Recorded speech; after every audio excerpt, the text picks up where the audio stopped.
హల్లెలూయా చెప్పండి. సంతోషంగా ఉన్నవారు, సంతోషంగా ఉన్నారు చెప్పండి గట్టిగా. హల్లెలూయా. ఈరోజు మనం ప్రార్థించిన రీతిగా, ఎదురు చూచిన రీతిగా ఈ 12 దినముల మనోహరమైన ఉపవాస పండుగలలో నవంబర్ 1వ తారీఖు నుండి ఉదయం ప్రారంభించబడిన ఉదయకాలము ఆరాధన మొదలుకొని ఇప్పటి వరకు పగలు రాత్రి పరిశుద్ధాత్మ దేవుడే ఈ కూటాలన్నీ నడిపించుకుంటూ వచ్చాడు. ఆమేన్ చెప్తారా గట్టిగా? ఆమేన్. హల్లెలూయా. మరి 10వ తారీఖు ఉదయం రాత్రి హైదరాబాద్ నుండి వచ్చిన దైవజనులు వినయ్ మ్యాచెస్ గారు అద్భుతమైన సందేశాలు చెప్పారు. ఈరోజు పగలు మన ఆత్మీయ తల్లి మేరక గారు మనతో చాలా చక్కటి సందేశాన్ని వినిపించారు. ఈరోజు సాయంకాలం బాప్తిస్ కార్యక్రమాలు జరిగాయి.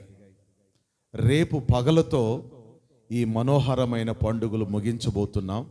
రేపు పగలు 2 గంటలకెల్లా ఈ ఉపవాస ప్రార్థన కూటాలు ముగించబడతాయి.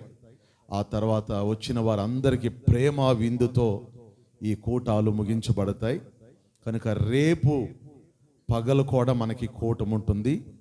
తప్పనిసరిగా మీరందరూ కూడా ఆ ముగింపు కూటంలో పాలు పొందాలని మనవి చేస్తూ ఉన్నాను. ఈ రాత్రి మనం ప్రార్థించి ఎదురు చూసిన దైవజనులు, మరి కృపా మినిస్ట్రీ వ్యవస్థాపకులు దైవజనులు మ్యాచెస్ గారు మన మధ్యలో ఉండటం అనేది మనకెంతో ఆశీర్వాదకరం. హల్లెలూయా చెప్పండి గట్టిగా.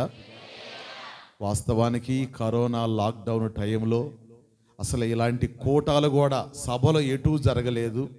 ఇలాంటి కూటాలు కూడా జరుగుతాయా జరగవా అని చెప్పి నేను ఎన్నో విధాలుగా దైవ సేవకులు చాలామంది బాధపడ్డారు. సంఘాలన్నీ చాలా చర్చిలు మూతవేయబడ్డాయి. కానీ దేవుని మహాకృపను బట్టి ఈ సంవత్సరం ఆఖరిలోకెల్లా ఇలా ఉపవాస ప్రార్థన కూటాలు జరిపించుకునే అవకాశం దేవుడే మనకు కలుగు చేశాడు. దేవునికి స్తోత్రం చెప్పండి. హల్లెలూయా.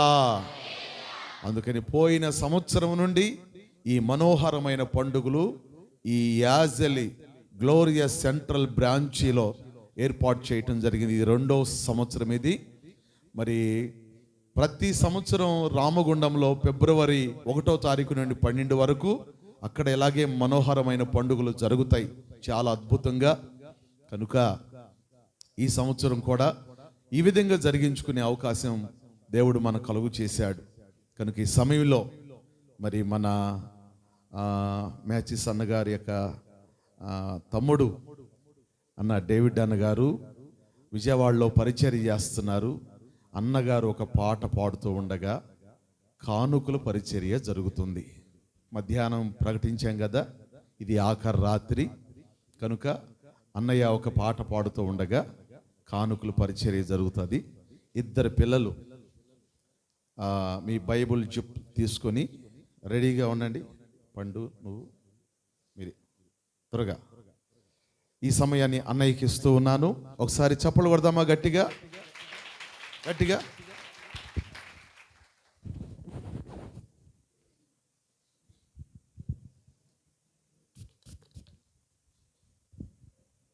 దేవునికి స్తోత్రం.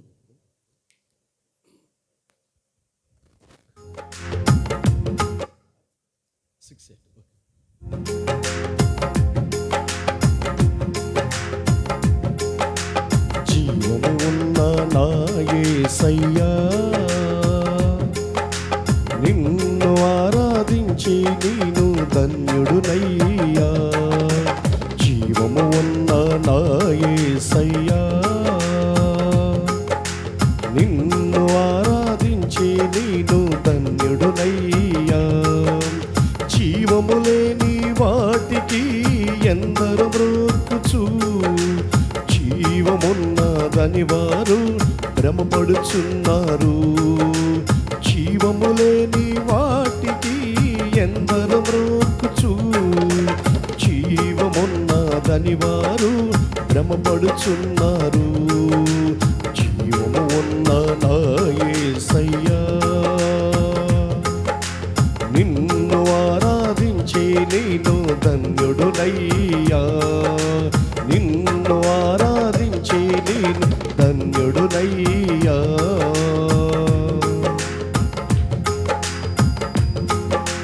మనుషులు చేసిన ప్రతిమలన్నీ ఆరాధనకి యోగ్యమైనవి కాని కావయ్యా. మనుషులు చేసిన ప్రతిమలన్నీ ఆరాధనకి యోగ్యమైనవి కాని కావయ్యా. మనుషులను చేసినది నీవే యేసయ్యా. ఆరాధనకి యోగ్యుడా వందనాలయ్యా. ఈ మనుషులను చేసినది నీవే యేసయ్యా.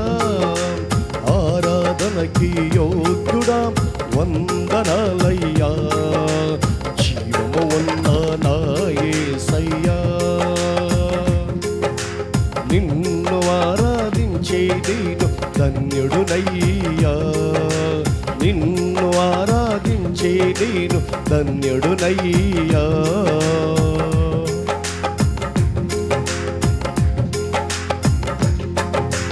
జగతికి పునాది వేయక ముందే క్రీస్తులో నన్ను నీవు ఎన్నుకున్నావు.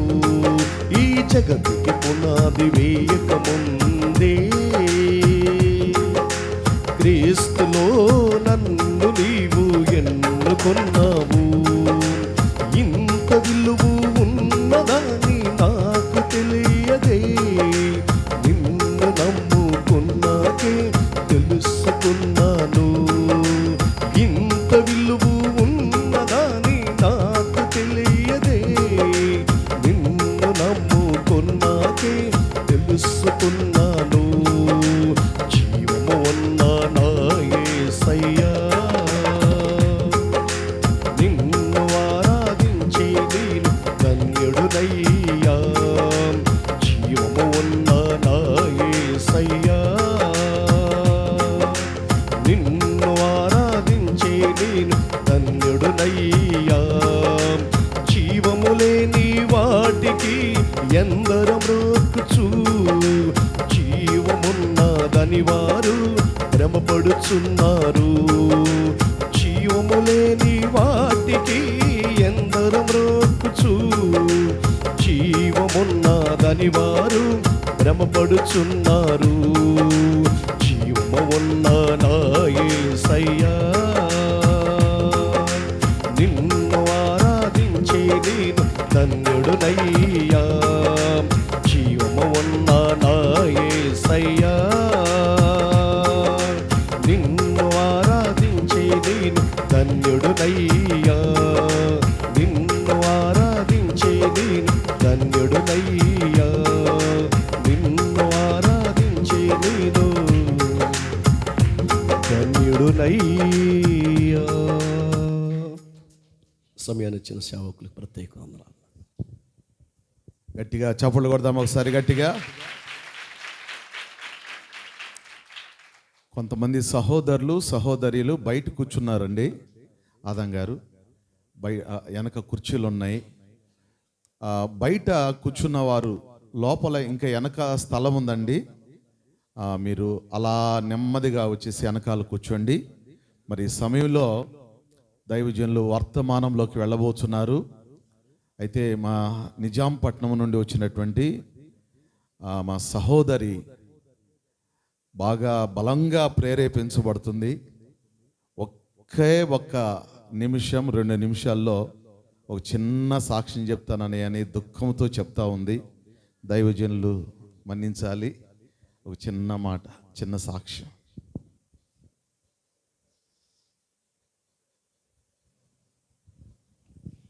దేవునామన స్తోత్రాలు. మీ అందరికీ నా వందనాలు, పెద్దలకు కూడా నా వందనాలు. నేను చెప్పబోయే సాక్ష్యం ఏంటంటే, నేను మీకు ఎంతో కొంత దేవుడు తెలిసేమో, నాకు అసలు చిన్నప్పటి నుంచి కూడా అసలు దేవుడు అంటే ఏంటో కూడా తెలియదు. అలాంటి అన్ని రాళ్ళు నేను. దేవుడు నన్ను ఎందుకు లోకంలో నుంచి వేరు చేశాడో నాకు తెలీదు. కానీ ఈరోజు నేను అస్సలు ఒంట్లో బాగాలేదు, బాగా నడుము నొప్పి. ఇక్కడ మాది నిజామాబాద్ నుంచి ఇక్కడ కారులో రావడానికి కూడా నేను అస్సలు కూర్చోలేకపోయాను అన్నమాట. నడుము అంత నొప్పుడుతుంది. అయితే ఆరాధనలో ఒక బలమైన అగ్ని ఇక్కడ బలిపీఠం మీద దిగుతున్నట్టు నాకు కనిపిస్తుంది. దేవుడు ఆ సాక్ష్యం చెప్పమని, దేవుడే మనతో ఇప్పుడు మాట్లాడబోతున్నాడని, దేవుడు ఆ సాక్ష్యం చెప్పమని ఎంతో ఎంతో ప్రేరేపణిస్తున్నాడు. నా నడుము నొప్పి అసలు ఎడిపోయిందో కూడా నాకు తెలియట్లేదు. దేవుడు ఇప్పుడు బలంగా మనతో మాట్లాడబోతున్నాడని నేను గట్టిగా నమ్ముతున్నాను. ఇదే నా చిన్న సాక్ష్యం.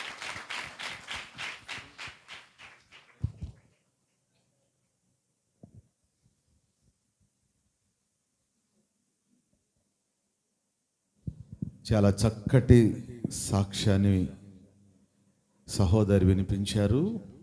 దేవుడు సహోదరి ఇక్కడికి వచ్చిన తర్వాత చాలా అద్భుతమైన కార్యాన్ని దేవుడు చేశాడు. దేవుని నామానికి మహిమ కలుగునుగాక. ఆమేన్. హల్లెలూయా, హల్లెలూయా. మరి ఇంకో చిన్న విషయం, పోయిన సంవత్సరం ఇదే మనోహరమైన పండుగలలో ఒక పెళ్ళైన జంట, భార్య భర్తలు ఇద్దరు ఉన్నారు. వారికి పెళ్ళయి 2-3 సంవత్సరాలు అయినట్టుంది. పిల్లలు లేరని బాధపడతా ఉంది ఆ సహోదరి. ఈ మనోహరమైన పండుగల్లోకి వచ్చి, పోయిన సంవత్సరం విషయం అన్నమాట ఇది, బాగా ప్రార్థన చేయించుకుని దైవ సేవకులతో ప్రార్థన చేయించుకున్నారు. ఈ మనోహరమైన పండుగలు ముగించిన వెంటనే దేవుడు దర్శించాడు ఆ సహోదరిని. ప్రైజ్ ది లార్డ్, హల్లెలూయా. ఇప్పుడు ఆ బిడ్డ ఈ మనోహరమైన పండుగలకి తన బిడ్డను తీసుకొని మందిరానికి వచ్చింది. ఇదే మొదటిసారిగా దైవజనులతో పేరు పెట్టించుకుంటానయ్యా అని చెప్పని వచ్చారు. కాబట్టి పాస్టర్ వినయ్ మ్యాచెస్ గారు చిన్న ప్రేయర్ చేసి ఆ బాబుకి నామకరణం చేయాలని కోరుతున్నారు. రమ్మన్ త్వరగా ఇటండి అమ్మా.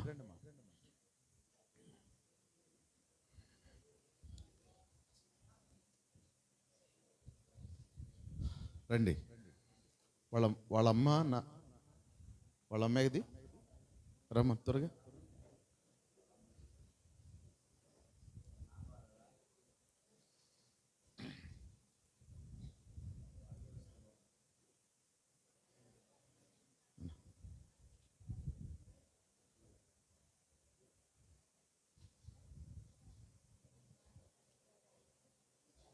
బొట్లు పెడితే మేము ప్రార్థన చేయం,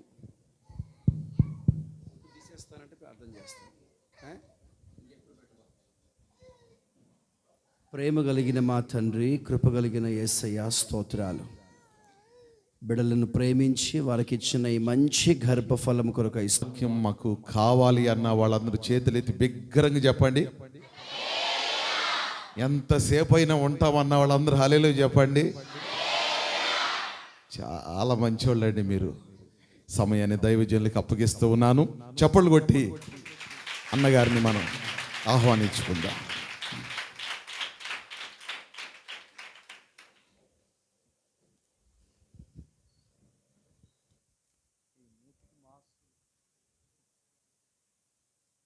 ప్రైస్తులాడు, హల్లెలూయా. సౌండ్ బిట్ నాన్న. ప్రైస్తులాడు, హల్లెలూయా. దేవునికి మహిమ కలుగును గాక. ప్రైస్తులాడు, హల్లెలూయా, హల్లెలూయా, హల్లెలూయా. ప్రైస్తులాడు. క్రీస్తునందు దేవుని బిడ్డలకు మీ అందరికీ నా హృదయపూర్వకమైన వందనాలండి. మరి నన్ను ఆహ్వానించిన దైవజనులు పెద్దలు రత్నమయ్య గారికి, మరి వారి యొక్క కుమారుని గారికి నా హృదయపూర్వకమైన వందనాలు. మరి ముఖ్యంగా నాకంటే గొప్ప దైవజనులు మరి వినయ్ మ్యాచ్ మేరక్క గారికి, చేరి ఉన్న దైవజనులందరికీ నా నిండు హృదయపూర్వకమైన వందనాలు. ఒకసారి ప్రభును స్తుతించుదమ్మా. హల్లెలూయా. మరి మరొకసారి మీ మధ్యలోనికి రావడానికి ప్రభు నాకు కృప చూపించారు. ఈ తెగులు కాలంలో మీరు రావాలన్నా భయపడుతున్నారు, మేము రావాలన్నా భయపడుతున్నాం. మొత్తం మీద ముందు ఆ తెగులు పోయినా పోకపోయినా మన హృదయాల నుంచి దేవుడు భయాన్ని తీసేసాడు. హల్లెలూయా కదా. లోకంలో తెగులు అయితే ఉంది, కానీ మన హృదయంలో అంతగా భయం అయితే అప్పుడున్న భయమేమీ లేదు. ఎందుకంటే తెగులు కంటే భయంకరమైనటువంటిది ఏంటో తెలుసా? భయం. భయపడుట వలన మనిషికి ఉరి వచ్చునని లేఖనం సెలవిస్తుంది. అందుకని ఏ విషయంలోనైనా మనం భయపడవలసిన అవసరం ఏది లేదు. ఎందుకని అంటే దేవుడు మనకు తోడుగా ఉన్నారు కనుక. హల్లెలూయా. భయం ఎంత ప్రమాదకరమైందంటే ఒక నేరస్తునికి ఉరిశిక్ష విధించబడడం జరిగింది. ఉరిశిక్ష విధించారు. అతనికి రేపు ఉరేయాలి. ఈరోజు పెద్దలు జడ్జి ఒక నిర్ణయానికి వచ్చారు. అసలు నిజంగా ఒక మనిషిని ఈ రేపు చచ్చిపోతాడు కదా, రేపు ఉరేస్తే చచ్చిపోతాడు కదా, భయపెట్టేస్తే ఎలాంటి పరిస్థితులు ఎదురవుతాయి, ఒక మనిషి ఎలాంటి పరిస్థితి దిగజారిపోతాడు చూద్దాం ఈ విషయంలో అనుకొని వానికి, ఒరే బాబు రేపు పొద్దున నీకు ఉరేయాలి కదా, ఉరిశిక్ష కదా, నిన్ను ఉరిశిక్ష విధించట్లేదు, నీకు రేపు త్రాసుబాముతో కరిపించి చంపేస్తున్నాం అని చెప్పారు.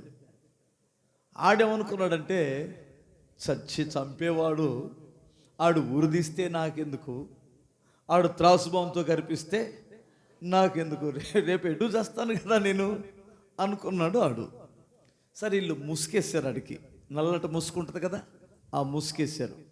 ముసుకేసిన తర్వాత ఆడు ఏ ఊహల్లో ఉన్నాడంటే, ఇప్పుడు నన్ను ఉరి తీయటం లేదు, ఏం చేస్తారు, త్రాసుబాంతో కరిపించి చంపేస్తారు.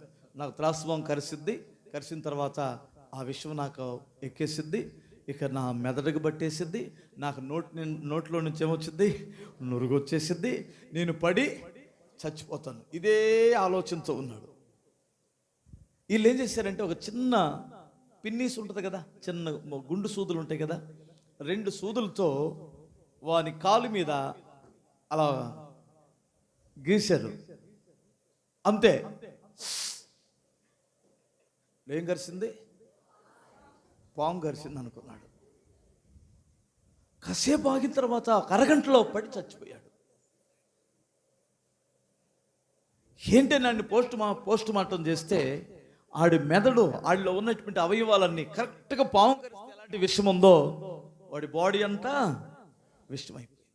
ఏం జరిగి ఉంటుంది అంటారు? అంటే ఆ 2 పిన్నిస్సులు, ఆ గుండు సూదుల్లో ఏమైనా విషముందా? లేదు, మామూలే. వాడు మెంటల్గా అలా ప్రిపేర్ అయ్యారు కనుక ఆడి యొక్క బాడీయే ఆ విషయాన్ని రిలీజ్ చేసిందట. మీకు అర్థమైంది కదా.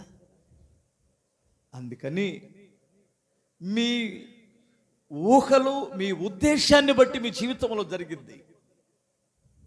ఎప్పుడు నెగిటివ్గా ఆలోచించకూడదు, పాజిటివ్గా ఆలోచించాలి. నేను ఇప్పుడు చావను, హల్లెలూయా, ఎందుకంటే నా దేవుని పని ఉంది గనుక. నేను నా ప్రభు కొరకు నేను జీవిస్తున్నాను గనక ప్రభు నాతో కూడా ఉన్నారు. అందుకని ఏ కీడు నాకు సంభవించదు.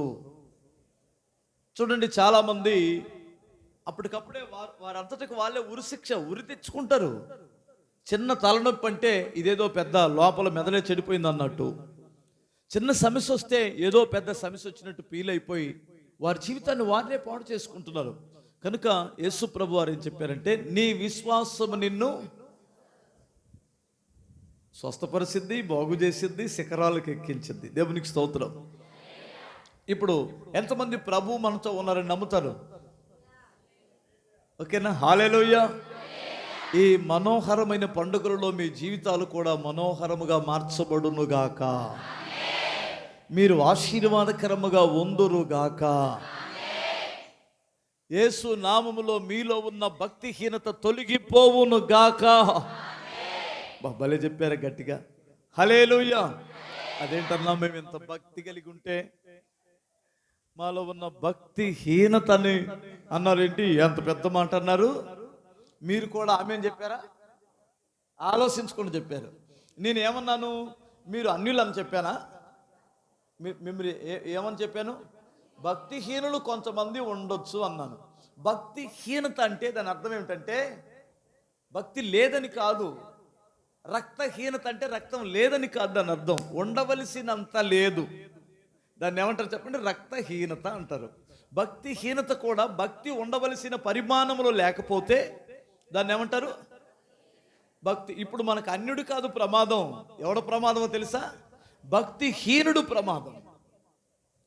మీరు సినిమాలో చూడరా, ఏముందమ్మాయ అందులో మన కుటుంబ సమస్యలేనే అని ఒక అక్క చాలా తేలిగ్గా మనల్ని అందులో దించేయడానికి. అవునా? అసలు సీరియల్ ఎంత జ్ఞానాన్ని నేర్పిస్తాయి అనుకున్నావు? ఏం లేదమ్మాయ మన ఇళ్ళలో జరిగేదే చూపిస్తారు అందులో. ఇళ్ళల్లో జరిగేది నువ్వు చూస్తే నువ్వు బాగుపడతావా? 10 ఇళ్ళు తిరిగి చూద్దాం ఏమైద్దో, నువ్వు పోతావు. నీ ఇంట్లో జరిగేది నువ్వు చూసుకోమంటే 10 ఇళ్లలో జరిగేది చూసిద్దంటేమా? ఎవరి ఇంట్లో వాళ్ళు చూసుకోవాలి. అవును కదండి పాస్టర్ గారు? 4 ఇళ్లలో చూస్తే ఏమైంది? పోతారు ఇల్లే. వాడు చూపించేది ఏంది? 100 ఇళ్లలో ఏం జరిగిద్దో మీ కొంపలోకి వచ్చి చూపిస్తున్నాడు. అందుకని కదా భక్తిహీనలు అయిపోతున్నాం. అందుకని నేను ఏమంటానంటే సీరియల్ తప్పో ఒప్పో మీరు నిర్ణయం తీసుకోండి. అందులో జరిగేది ఏమిటంటే 100 ఇళ్లలో జరిగేదంతా చెత్త మీ ఇంట్లో పెట్టుకున్నాడు. అందుకని చాలామంది చెడిపోతున్నారు. సీరియల్ చూడకూడదు అని ఎక్కడుంది? మన స్టోరీలే కదా అన్నయ్య, మన ఇళ్లలో జరిగేదే కన్నయ్య, అదే కదా మీరు అంటారు. ఏమండి? అందుకని మనం భక్తిహీనతలోనికి వెళ్ళేటువంటివి ఏవో వాటికి కాస్త దూరంగా ఉండడం మనకు మంచిదా కాదంటారా? హల్లెలూయా. ఓకే, మంచిది. దైవజనులు నాకు ఫుల్ టైం ఇచ్చారు, కానీ నేను అంత ఫుల్ టైం తీసుకోవడానికి భయం వేస్తుంది. ఎందుకంటే మీకు ఒక్కరు కూడా మాస్క్ లేదు. మీ ధైర్యానికి నాకు ధైర్యం వచ్చింది.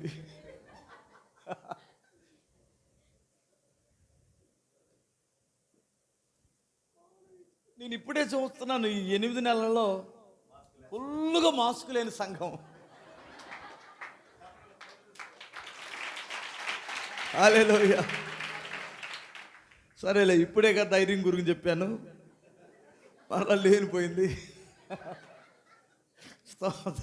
స్తోత్రం. హల్లెలూయా. ధైర్యంగా ఉండొచ్చు కానీ అజాగ్రత్తగా కూడా ఉండకూడదే. ధైర్యమే, జాగ్రత్త. ధైర్యంగా బ్రేక్ వేయకుండా వెళ్తారంటే మళ్ళా రాడు అటు నుంచి అంటే.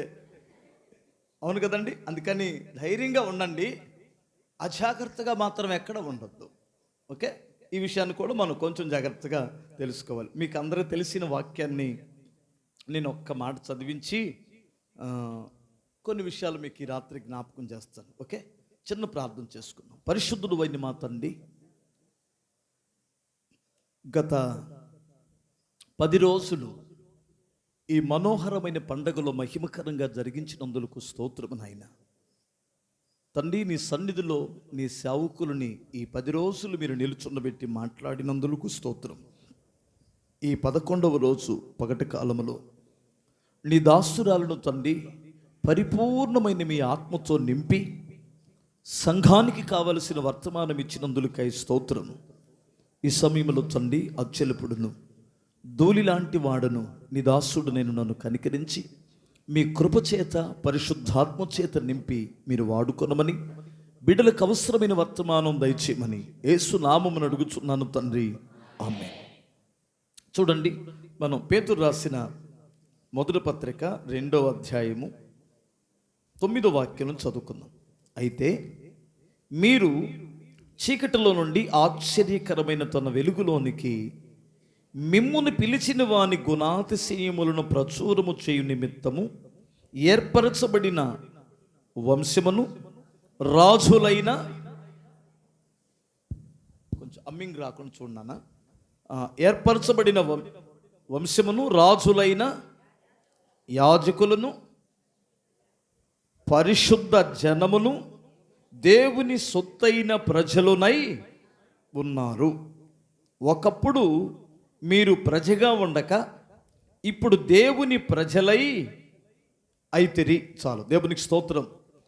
చూడండి అమ్మా, చెల్లి తమ్ముడు అందరూ మీరు జాగ్రత్తగా విన్నారు. ఎందుకంటే మీరు చాలాసార్లు ఈ వాక్యం చదువుకుంటున్నారు, దైవ సేవకులు మీకు ఎన్నోసార్లు బోధించారు. అర్థమవుతుందా?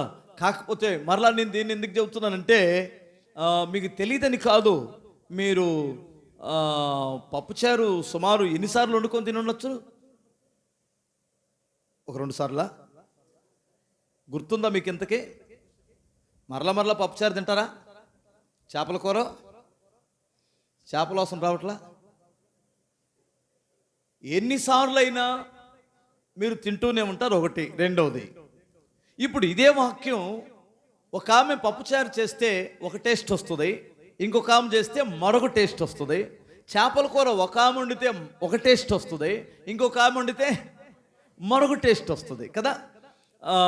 ఆ చెయ్యి మారినప్పుడు టేస్ట్ మారుద్ది. చేపలు మారలేదు, పప్పు మారలేదు, పప్పు అదే. చెయ్యి ఎప్పుడైతే మారిందో టేస్ట్ మారిపోయింది. ఎందుకంటే ఆమె అనుభవాలు వేరు, ఈమె అనుభవాలు వేరు. నాకు పప్పుచారు అంటే చాలా ఇష్టం అండి. మా అమ్మ పప్పుచారు చాలా బాగా పెట్టింది. నేను పప్పు రోజు ఎంత తింటానో నాకే తెలియదు. ఇప్పుడు కదా, అప్పుడు. సరే, నాకు పెళ్ళైన తర్వాత మా అమ్మ చెప్పింది నా భార్యకి, అడిగి పప్పుచారు అంటే ఇష్టం అమ్మాయి అని. ఆమె ట్రై చేసింది. దేనికి? పప్పుచారు చేయటానికి. పప్పు వండింది, మొత్తం మీద పప్పుచారే వండింది. పప్పుచారు చేసిన తర్వాత తినేటప్పుడు ఆమె ఉబలాటం ఏంటంటే ఎలా ఉందో చెప్పాలని. ఎలా ఉంది ఎలా ఉంది ఎలా ఉందని అడుగుతుంది. ఇప్పుడు ఏం చెప్పాలండి? బాగుందని చెప్పాలా, బాగలేదని చెప్పాలా, మా అమ్మ పెట్టిన పప్పుచారు బాగుందనాలా? అయిపోయామే. మా అమ్మ పెట్టి పప్పుచారే బాగుందంటే సరే మీ అమ్మతోనే పెట్టించుకుంటారు. జీవితకాలం అంతా వండి పెట్టగలిగింది ఏమే కదా. అందుకని మొత్తం మీద నేను తెలివిగా ఒక మాట చెప్పాను. అసలు నీ పప్పుచారే, ఆమె పప్పుచారు, మా అమ్మ పప్పుచారు, మా అమ్మ పప్పుచారు రెండే సూపర్గా ఉన్నాయి అని చెప్పాను. నేనేం అబద్ధం చెప్పలేదు, రియల్గానే చెప్పాను. స్తోత్రం చెప్పాలి. కాకపోతే రెండు ఒకలాగా లేవు. ఆ టేస్ట్ వేరు, ఈ టేస్ట్ వేరు. అలాగే పాస్టర్ గారు మారినప్పుడల్లా అర్థమవుతుంది, ఆ టేస్ట్ మారిద్ది అంతే. అంతేగాని పప్పుచారేమీ మారదు, వాక్యం మారదు. వాక్యం యొక్క సారాంశం ఒకటే, వాక్యం యొక్క ఉద్దేశం ఒకటే. కానీ ఆ దైవజనుని యొక్క అనుభవాలను బట్టి కొంచెం టేస్ట్ మారుతూ ఉండిద్ది అంతే. హల్లెలూయా. అంతేగాని ఆ పాస్టర్ గారు భలే చెప్పాడు అమ్మాయా, ఈ పాస్టర్ గారు మాకు మార్కులు వేయడానికి కాదు మేము ఇంతమంది నిల్చుంటుంది ఇక్కడ. ఏ విధము చేతనైనా క్రీస్తు యేసు ఎదుట మిమ్మలను పరిపూర్ణులుగా నిల్చోబెట్టాలని మా చిన్న జ్ఞానాన్ని కూడా చాలా జాగ్రత్తగా ఉపయోగించి, అర్థమవుతుంది, మిమ్మల్ని క్రీస్తు ఎదుట నిలవబెట్టవలనని మేము ప్రయాసపడుతున్నాం. అంతేగాని మా టాలెంట్లు బయట పెట్టట్లేదు. మీ దగ్గర మేము టాలెంట్లు బయట పెడితే మా కొరికేదేంటి? మాకేమొస్తుంది? మీరేమన్నా బహుమానాలు ఇచ్చి పంపిస్తారా? ఎంతోమంది త్రాగుబోతులు మా వాక్యమిని మారారే, ఎంతోమంది వ్యభిచారులు మారారే, ఎంతోమంది తిట్టుబోతులు మారారే. ఒక్కడైనా పిలిచి మాకు చిన్న అవార్డు ఇచ్చాడు? ఒక్క పాస్టర్కైనా అవార్డు ఇచ్చాడండి? అరే మీరు పాడిన పాటకి ఎంతో మంది మారు మనసు పొందారా, ఇదిగో చిన్న అవార్డు తీసుకోమని ఒక పాటకన్నా ఇచ్చారు వాళ్ళు. ఎందుకంటే వాళ్ళకి వాళ్ళ మార్గం వేరు, మన మార్గం వేరు. ఇప్పుడు వాళ్ళ దృష్టికి మేము ఒక పీడాగా ఉన్నాం, ఒక పనికిరానటువంటి వారుగా ఉన్నాం. అందుకని మాకు ఎవడో పిలిచి సన్మానాలు కానీ లేదా అవార్డులు రివార్డులు ఏమి ఎవరో. ఒక పాస్టర్ గారి కన్నా ఇచ్చారా?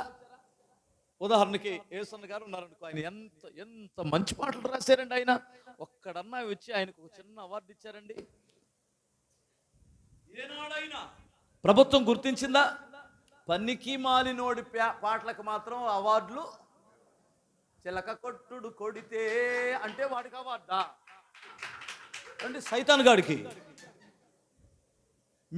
మేము పాడిన పాటలకు ఒక్కడని ఇచ్చారండి? ఒక త్రాగుబోతు ఎంతమంది కుటుంబాలు మేము కట్టామండి? కట్టలేదా? వారి కొరకు మేము మా జీవితాలు త్యాగం చేసుకోలేదా? మా సమయాన్ని కేటాయించలేదా? ఆరోగ్యాలు కూడా వారు లెక్క చేయకుండా వారి ప్రాణాలు దారపోయలేదా దైవజనులు? సురేష్ అయ్య గారు ఉన్నారండి, ఏనాడైనా ఆయన ఆరోగ్యం చూసుకున్నారా? ఆయన సుఖాన్ని చూసుకున్నారా? ఎందుకు అలా అయిపోయాడు? ఎవరి కొరకు? సంఘం కొరకు కాదా? నా బాధ ఏమిటంటే లోకం మమ్మల్ని మెచ్చుకున్నా మెచ్చుకోకపోయినా సంఘం మమ్మల్ని మెచ్చుకుంటే అదే మాకు 10,000. కనీసం సంఘమైనా మా కష్టం చూస్తే దేవుడు ఎటు చూస్తాడు. హల్లెలూయా. దేవుడు ఎటు మాకు బహుమానాలు ఉన్నాయి, మా కిరీటాలు ఉన్నాయి, ఆయన మమ్మల్ని సన్మానిస్తాడు. దానికి సందేహం ఏమీ లేదు. కాకపోతే సంఘం మమ్మల్ని అర్థం చేసుకుంటే, దైవజనులు చెప్పే మాటలు మన మంచి కొరకే కదా అని మీరు కానీ మమ్మల్ని అర్థం చేసుకుంటే మేము ఎన్ని కష్టాలైనా పడడానికి ఇష్టపడతామండి. స్తోత్రం చెప్పాలి. ఎన్ని బాధలు పడడానికైనా మాకు ఏమీ లెక్కేమీ లేదు. బయటవాడు మమ్మల్ని ఎన్ని నిందించినా లెక్క చెయ్యం.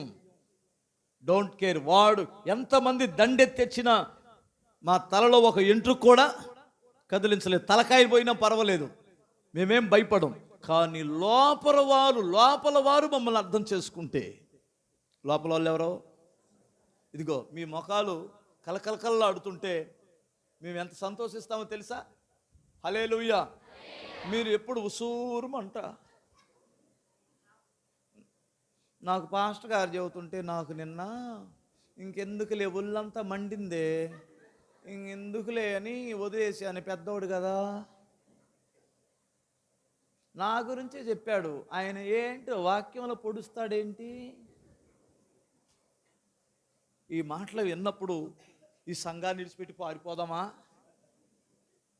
అనిపించలేదు. మరి మీ సంఘం ఎలా ఉందో నాకు తెలియదు బాబోయ్. హల్లెలూయా. మరి లేనిపోయింది. నేను ఊరికే మాట్లాడుతున్నాను, ఎందుకంటే అనుభవాలు కదా, అందరు అనుభవాలు కుడియడంగా ఉంటాయని. అసలు ఈ ఊర్లో నేను ఎందుకున్నాను సండి, ఎందుకుంచితివయ్య నన్నెలలో అని పాడుకోబుద్దైంది కొన్నిసార్లు. సరే, ఏదైనా మీ సంఘం మంచిదని నేను మనుషుడును కనుక నేను నమ్ముతున్నాను. మీరు మంచోళ్ళో దేవునికి ఇష్టమైన వారో కాదో ఆ మహోన్నతుడని దేవునికి బాగా తెలుసు. దేవునికి స్తోత్రం చెప్పాలి. హల్లెలూయా. ఓకే, ఇప్పుడు నేను చెప్పాలనుకున్న మాట ఏమిటంటే, మీరు చీకటిలో నుండి ఆశ్చర్యకరమైన వెలుగులోనికి దేవుడు మిమ్మలను పిలిచాడు. హల్లెలూయా. ఎంతమంది పిలుపుకు లోబడి వెలుగులోనికి వచ్చారో మిమ్మల్ని మీరు ఒకసారి పరీక్షించుకోండి. దేవుడు పిలిచాడు మిమ్మల్ని ఎక్కడి నుండి? చీకటిలో నుండి, మోసగతమైన బ్రతుకు నుండి, పాడైన జీవితంలో నుండి. ఎందుకంటే వెలుగు అనేటువంటిది ఎంత అద్భుతంగా ఉంటుందండి. ఇప్పుడు మనకి వెలుతురుంది కనుక ప్రశాంతంగా ఉంది మైండ్కి కూడా. ఇప్పుడు ఉన్నట్టుండి టప్పును చీకటి పడింది అనుకోండి, ఎలా ఉంటుంది అంటారు? అమ్మాయో ఆ సెల్ ఫోన్ లైట్ అయ్యవే. ఎందుకంటే మనం చీకటిని భరించలేము, వెలుగుకు అలవాటు పడ్డాము కనుక. అదే చీకట్లో ఉన్నటువంటి వాడి కానీ ఒక్కసారి లైట్ టక్కునేస్తే చూడలేడు.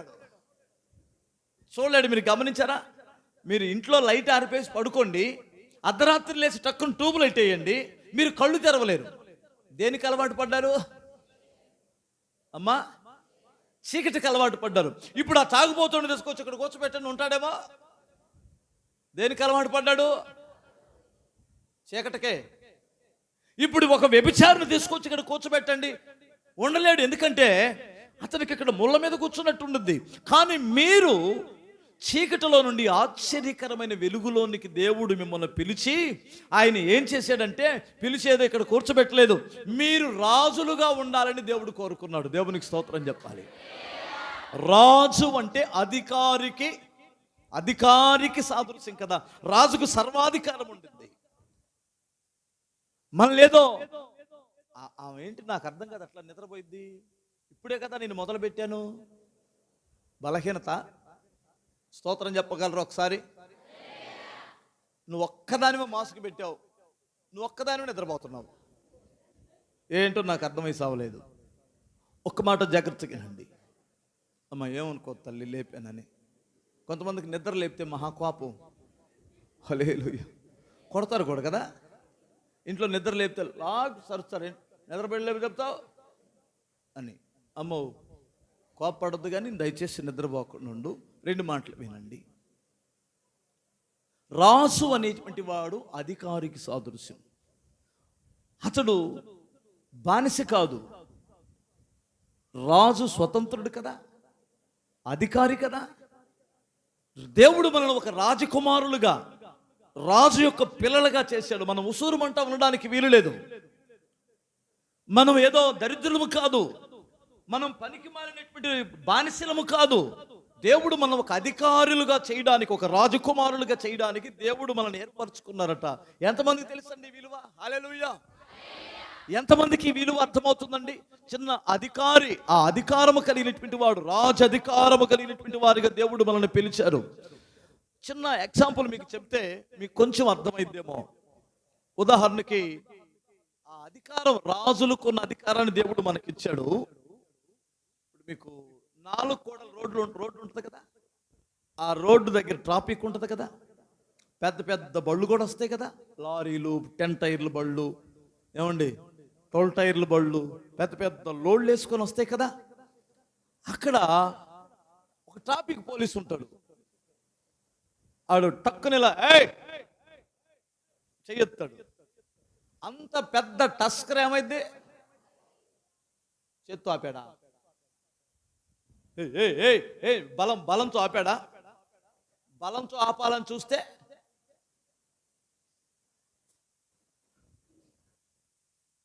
మాంసం మొక్కలు ఎత్తుకోవాలి క్యారీ బ్యాగుల్లో. అతనికి ఉన్నటువంటిది ఏమిటంటే అధికారం. దేవుడు తన పిల్లలకి అధికారం ఇచ్చాడు.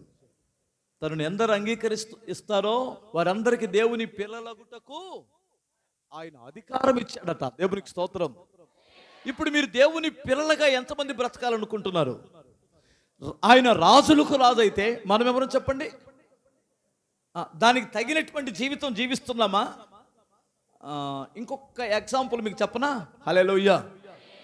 ఏమిటంటే ఒక రాజకుమారుడు ఒక గుర్రం మీద వెళ్తున్నప్పుడు ఒక అమ్మాయి, అందమైనటువంటి అమ్మాయి, కాకపోతే పేద కుటుంబంలో పుట్టి ఈ పందులు కాసుకునే పిల్ల. పందులు కాసుకునేటువంటి వారు ఏం చేస్తారంటే పంది పెంటను కూడా ఏరుతారు. తెలీదా మీకు? తెలుసా? నీకు తెలుసా? చెయ్యొద్దు ఒకసారి, అందరూ చూస్తారు. పంది పెంట ఏరుతారు, ఎందుకంటే అది మంచి ఎరువు అనమాట. అందుకని ఆ పంది పెంటని ఏరి ఎండబెట్టి ఆ గోతాలకు దొక్కేసి ఏరే రైతులకు అమ్ముకుంటారు వాళ్ళు. అలా వెళ్తున్నప్పుడు ఒక రాజుగారు గుర్రం మీద వెళ్తున్నప్పుడు ఒక అమ్మాయి కనిపించింది. రాజకుమారుడు యువరాజు వెళ్తున్నప్పుడు చూశాడు, చాలా అందంగా ఉంది, చాలా అందంగా ఉంది, ఆయనకి నచ్చింది. మరి ఈ పంది పెంట వేసుకునే పిల్ల ఎంత సౌందర్యంగా ఉంది, ఆ అమ్మాయిని నా అంతఃపురం తీసుకొని రండి, దాన్ని శుభ్రంగా బాగు చేసిన తర్వాత నేను పెళ్లి చేసుకుంటాను అని చెప్పి రాజభటులకు చెప్పేసి వెళ్ళిపోయాడు ఆయన. వీళ్ళకి వెంటనే వెళ్ళి, అమ్మ రాజుగారు అంతఃపురంలోకి నేను రమ్మంటున్నారు అని చెప్పగానే, మా అమ్మలో చెప్పొస్తానండి అనింది. వాళ్ళ అమ్మలో చెబితే, ఏంటి బాబు, నా కూతురు రాజుగారు రమ్మన్నారా? రాజుగారి ఇంట్లో నా కూతురు ఉంటుందా? నీ అదృష్టం పండింది అమ్మాయా అని. ఆ అమ్మాయికి ఎంతో అదృష్టవంతురాలు. అమ్మా నువ్వు జాగ్రత్తగా ఉండవే, అక్కడ మన బుద్ధులు చూపించమాకే. ఏం బుద్ధులు? ఈ పందిపెంట బుద్ధులు చూపించమాకే, అక్కడ చాలా జాగ్రత్తగా ఉండాలి అమ్మాయా అని ఎన్నో జాగ్రత్తలు చెప్పి పంపించారు ఆ అమ్మాయిని. ఓ నేనెందుకు కూడానమ్మా, రాజుగారు నా సౌందర్యాన్ని చూసి కోరుకుంటే అన్నట్లు చెప్పి వెళ్ళిందండి. వెళ్ళిన తర్వాత ఆమెను ఒక అంతఃపురంలో పెట్టి 7 చెలికత్తెలను ఇచ్చాడు ఆయన. ఎందుకంటే ఈ మనిషి సరిగ్గా స్నానం చేయించి సావదు, దీనికి రోజు స్నానం చేయించండి, మంచి సుగంధ ద్రవ్యాలు పొయ్యండి, ఒక 6 నెలలు, దాదాపుగా ఒక 6 నెలల తర్వాత ఏమన్నా దగ్గర తీసుకొని రండి అని చెప్తే ఆమె డైలీ స్నానాలు చేయించడం, మంచి బట్టలు వేయడం, ఆ పద్ధతులు నేర్పించడానికి 7 ఉన్నారు సేవకులు ఆ తల్లి దగ్గర. ఎందుకంటే ఆమె ఫస్ట్ నుంచి రాజకుటుంబంలో పుట్టింది కాదు, మధ్యలో రాజకుటుంబంలోనికి కృపచేత రాబడింది. ఎందుకంటే బ్రతుకు సరైనది కాదు, ఆమె క్యారెక్టర్ సరైనటువంటిది కాదు. మరి ఎందుకు వచ్చింది అంతఃపురంలోని కంటే, ఆ రాజుగారు మరి ఎందుకో కోరుకున్నాడు ఈ పనికి మాలిందాన్ని, అందాన్ని చూసి అనుకుందాం, జాగ్రత్తగా వినాలి. కానీ ఈమె అంతఃపురములోనికైతే వచ్చింది, కానీ ఆ అంతఃపురములో ఉండవలసిన పద్ధతులు నేర్చుకోవాలి ఫస్ట్ కదా. స్తోత్రం చెప్పగలరా? హల్లెలూయా. ఇప్పుడు అక్కడికి వెళ్ళి అమ్మ రాజుగారి దగ్గర ఇలా ఉండాలి, ఆయనకి ఎదురు మాట్లాడకూడదమ్మా, ఆయనకి తగినట్లు ఇలా ఉండాలి, ఇలా శుభ్రంగా స్నానం చేయాలి, ఆయన దగ్గర ఇలా విధేయత కలిగి ఉండాలి. ఎవరు నేర్పిస్తున్నారు? చెలికత్తెలు. అదే మేము చెలికత్తెలు, మీకు మిమ్మల్ని సిద్ధపరిచే సేవకులు. సరే, ఆమెకు చాలా జాగ్రత్తలు చెబుతుంటే నాకు అన్నీ తెలుసులే అమ్మాయి, నాకు అన్నీ తెలుసులేవో, నాకెందుకు తెలియదు అని నైస్ పీసు రేగుతుంది మనిషికి. ఇక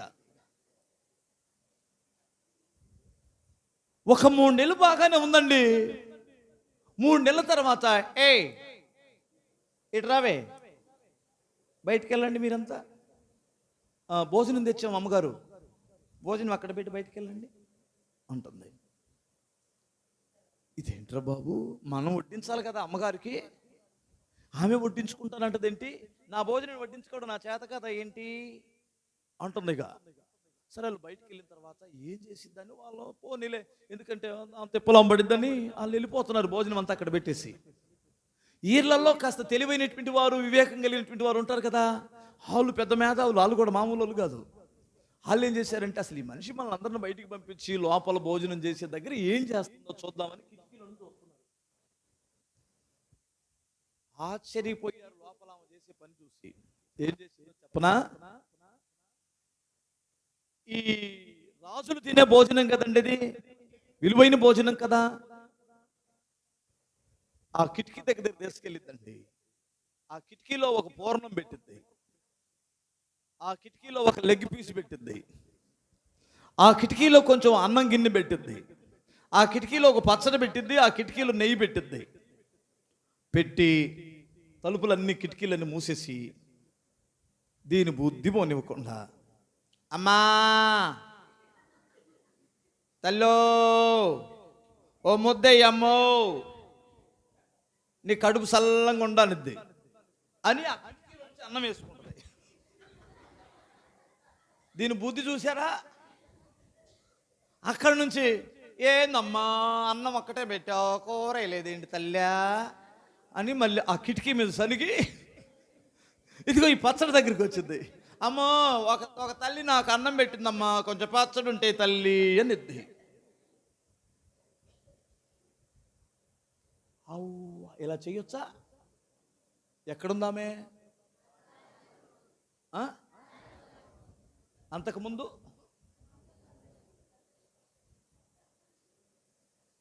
ఇక్కడికొచ్చి కూడా ఆ బుద్ధి మానలేదు, ఇక్కడికొచ్చి కూడా ఆ మనస్సు మారలేదు. ఇంత గొప్ప దేవుణ్ణి కలిగి ఉండ కూడా నీచమైన పనులు మానలేదు. వీళ్ళు చూసి రొమ్ము కొట్టుకొని, అయ్యయ్యో ఈమెకొచ్చిన అవకాశం మరి ఎవరికి రాలేదే, ఇది ఒక పనికి మాలినటువంటి మనిషిని ఆయన తెలిసి కూడా పిలుచుకొని ఇంత గొప్ప అధికారం ఇచ్చాడే, ఏంటి బుద్ధి ఇంకా మారదా, ఇంకా చండాలపు పనులు విడిచిపెట్టదా అని చెప్పి ఇంక తప్పదుగా అయ్యగారికి చెప్పాలి కదా. అయ్యగారికి వెళ్ళి చెప్పారు, అయ్యా మీరు దాన్ని ప్రేమించి అంతఃపురంలో పెట్టారు, దాని జన్మ ధన్యమైందని మేము అనుకున్నాం, కానీ తన బుద్ధి మాత్రం మారలేదు, అడుక్కు తినే బుద్ధి మాత్రం దానిలో నుంచి వెళ్ళలేదు, మరి మీ ఇష్టం బాబు అన్నాడు. అది నా ఇంట్లో ఉండడానికి అవకాశమే లేదు, దీన్ని తీసుకుని వెళ్ళి మరలా తీసుకెళ్ళి పెంట కుప్పల మీద విడిచిపెట్టండి అన్నాడట. ఎంత కృప బాగొట్టుకుందండి. ఇప్పుడు ఎందుకు ఈ విషయాలు చెబుతున్నానో తెలుసా? పెట్టకథ చెప్పానా? నీ బుద్ధి మానవా? స్తోత్రం చెప్పండి ఒకసారి. నువ్వు ఎవరు కుమార్తెవి, ఎవరు కుమారుడివి? ఏమండి, ఆయన రాజులకు రాజు, ప్రభువులకు ప్రభు అయితే నీవు ఉన్న మొట్టమొదటి స్థితి ఏమిటంటే చీకటి, అంధకారం, నిత్యమైనటువంటి బ్రతుకులో నుంచి ఆయన కృప చేత మనల్ని ఆయన కుమారులుగా స్వీకరించి ఆయన అధికారులుగా ఉంచాడండి. దేవునికి స్తోత్రం.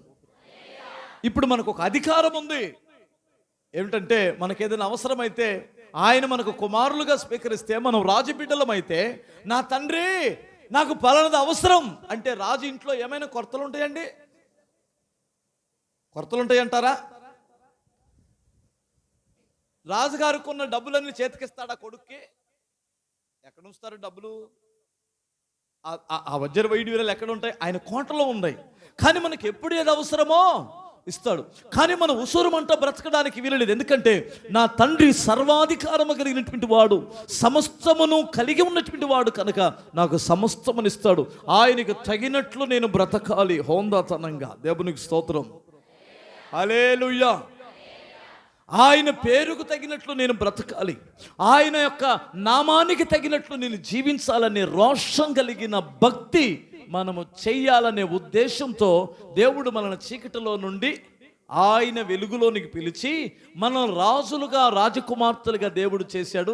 ఆ నిద్రపోయే తల్లిని, ఆమె నిద్ర ఆమెకు వచ్చింది. బిగ్గరగా స్తోత్రం చెప్పాలి ఒకసారి, హల్లెలూయా. ఇప్పుడు ఇక్కడ ఏమన్నాడంటే, మీరు రాజులైన యాజకులు పరిశుద్ధ జనమును అన్నాడు. ఇప్పుడు నేను ఒక్క మాట చెప్పేసి ముగించేస్తాను.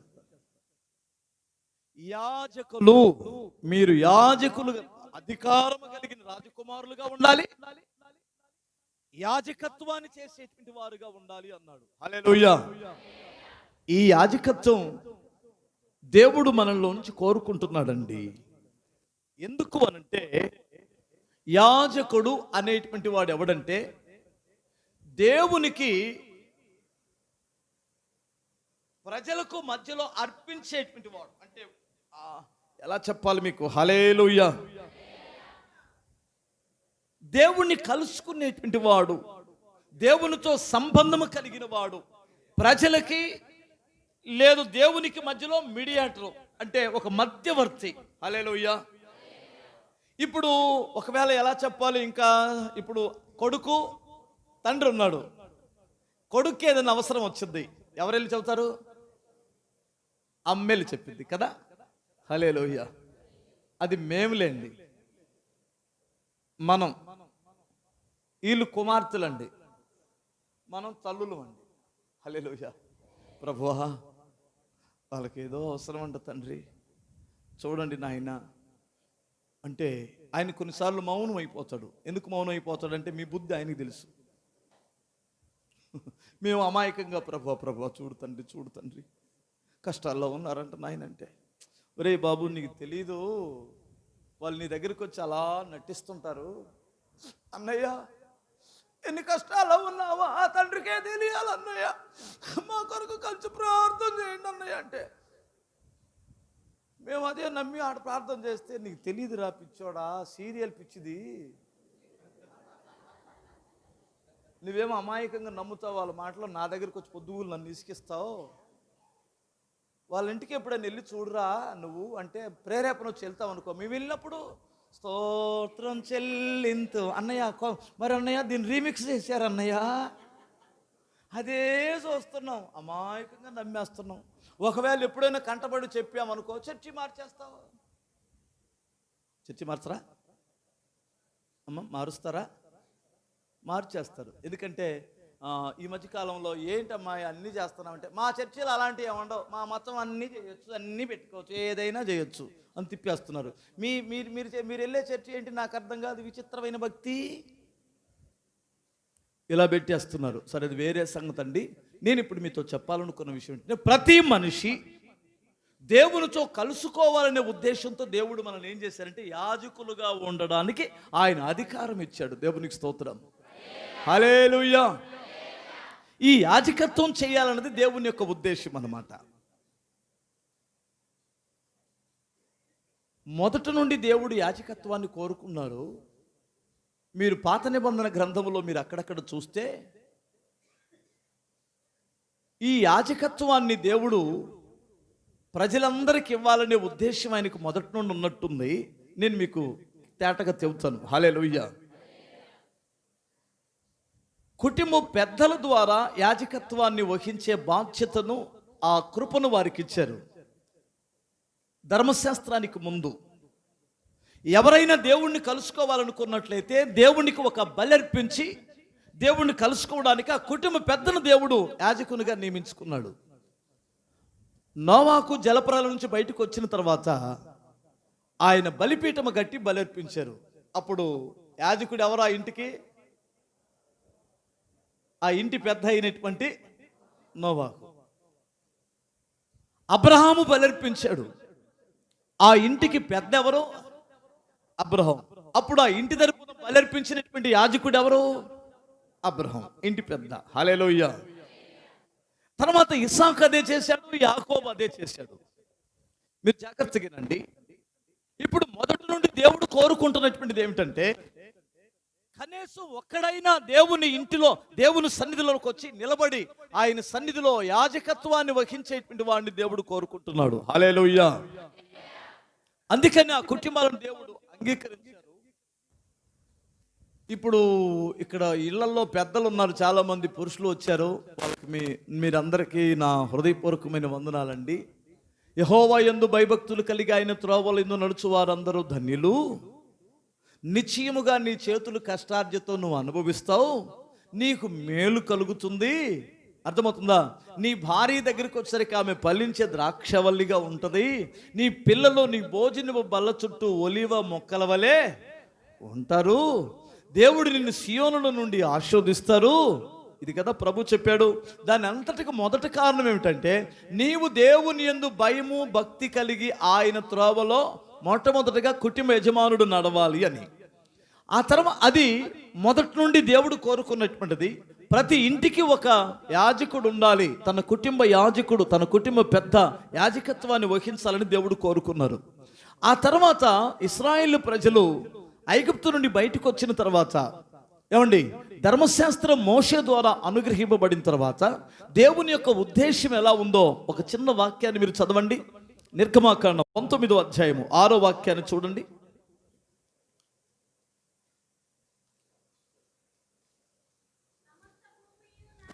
సమస్త భూమియు నాదే కదా,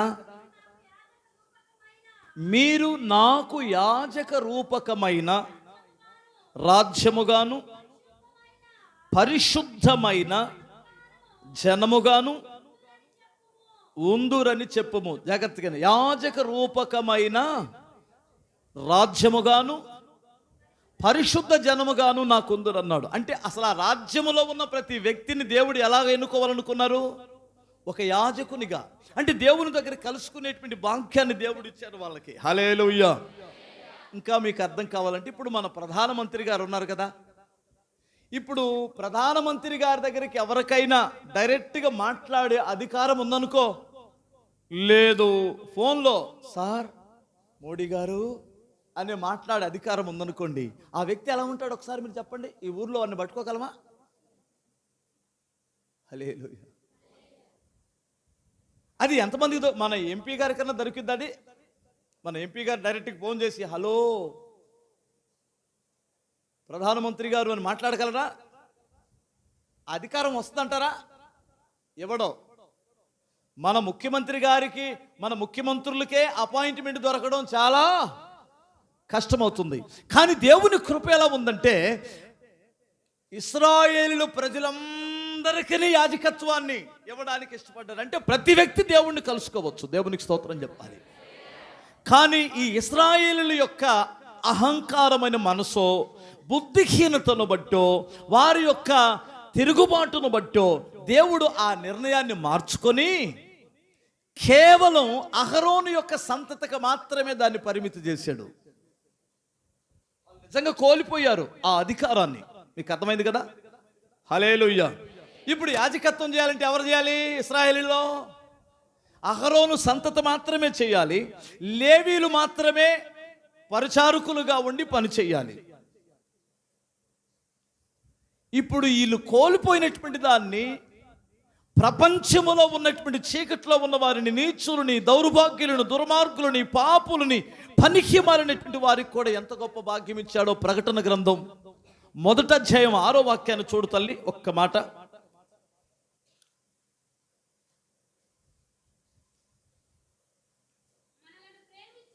అబ్బా, మనలను ప్రేమించుచు తన రక్తము వలన మన పాపముల నుండి మనలను విడిపించువానికి మహిమయు ప్రభావమును యుగయుగములు కలుగునుగాక.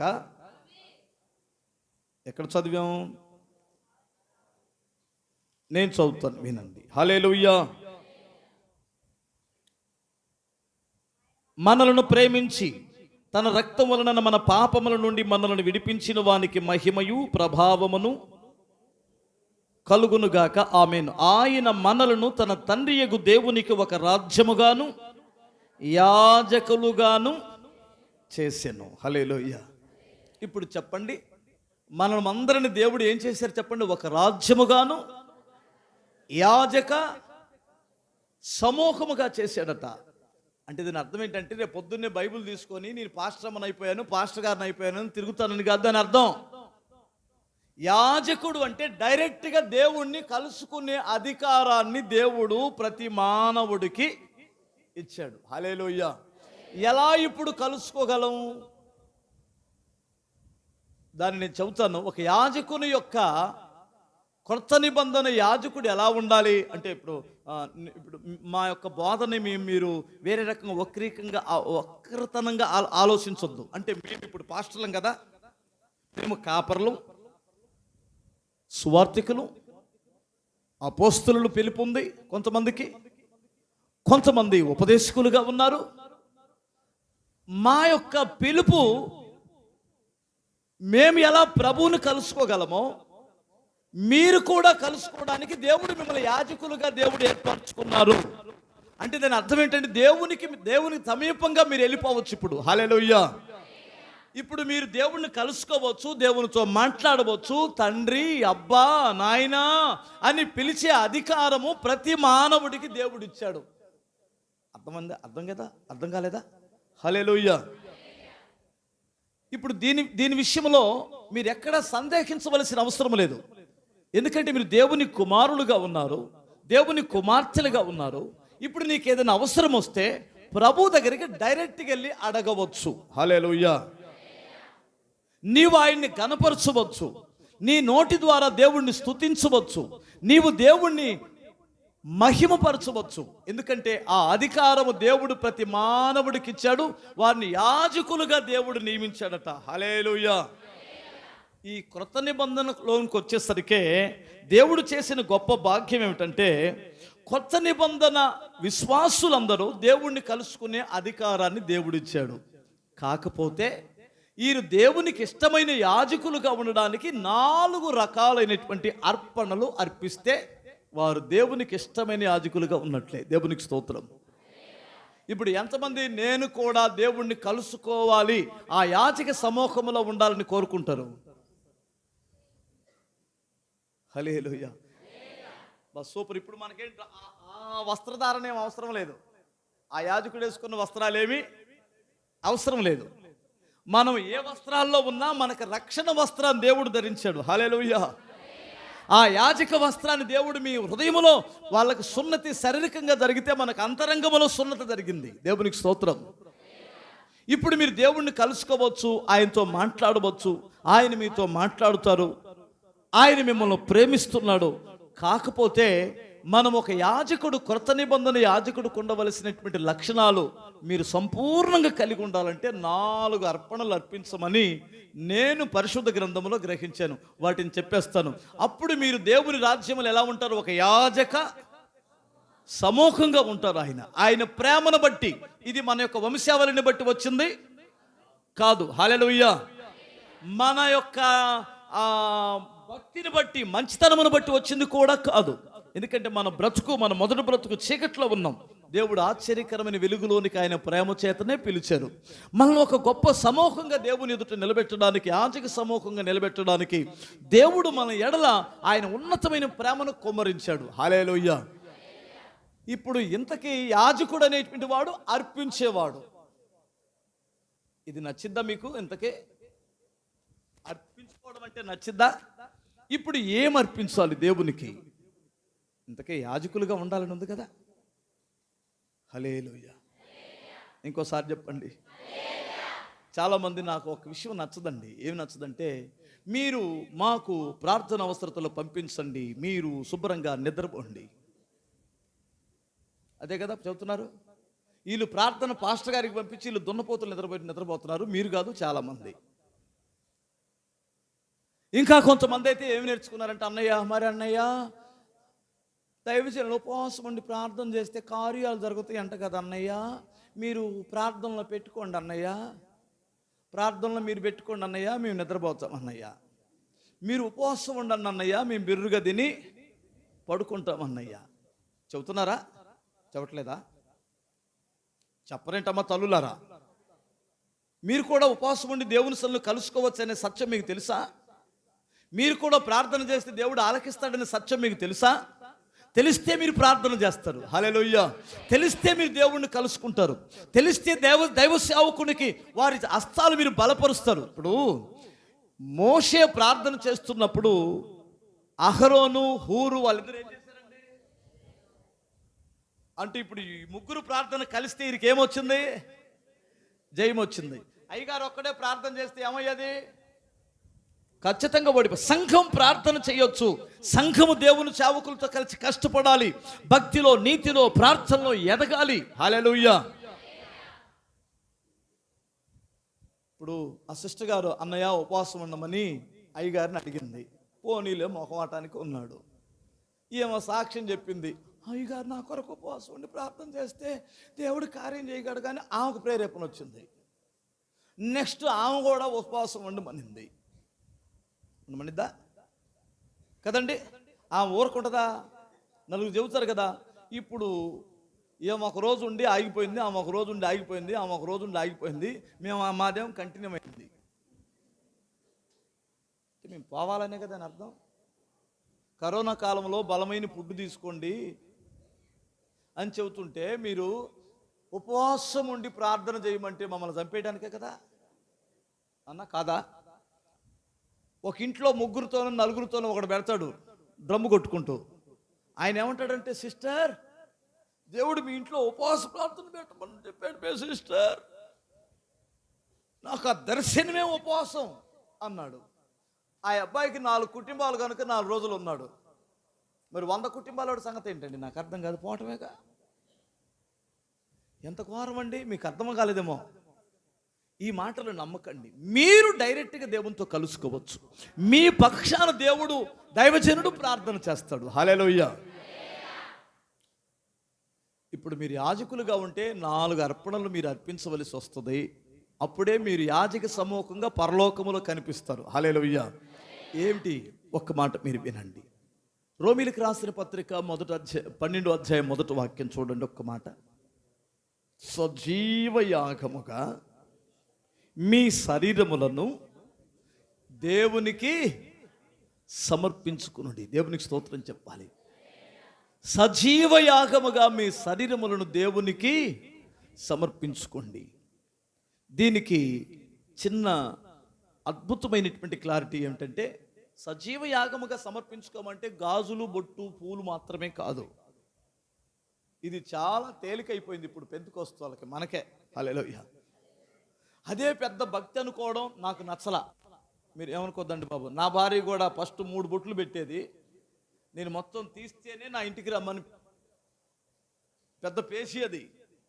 నేను రాను చూస్తుంది ఏమిటంటే, గాజులు, పూలు, బొట్టు తీసేసినటువంటి వాళ్ళు కొంతమంది నోరులు చూస్తుంటే అసలు తీసేయని వాళ్ళే బెస్ట్ అనిపించింది.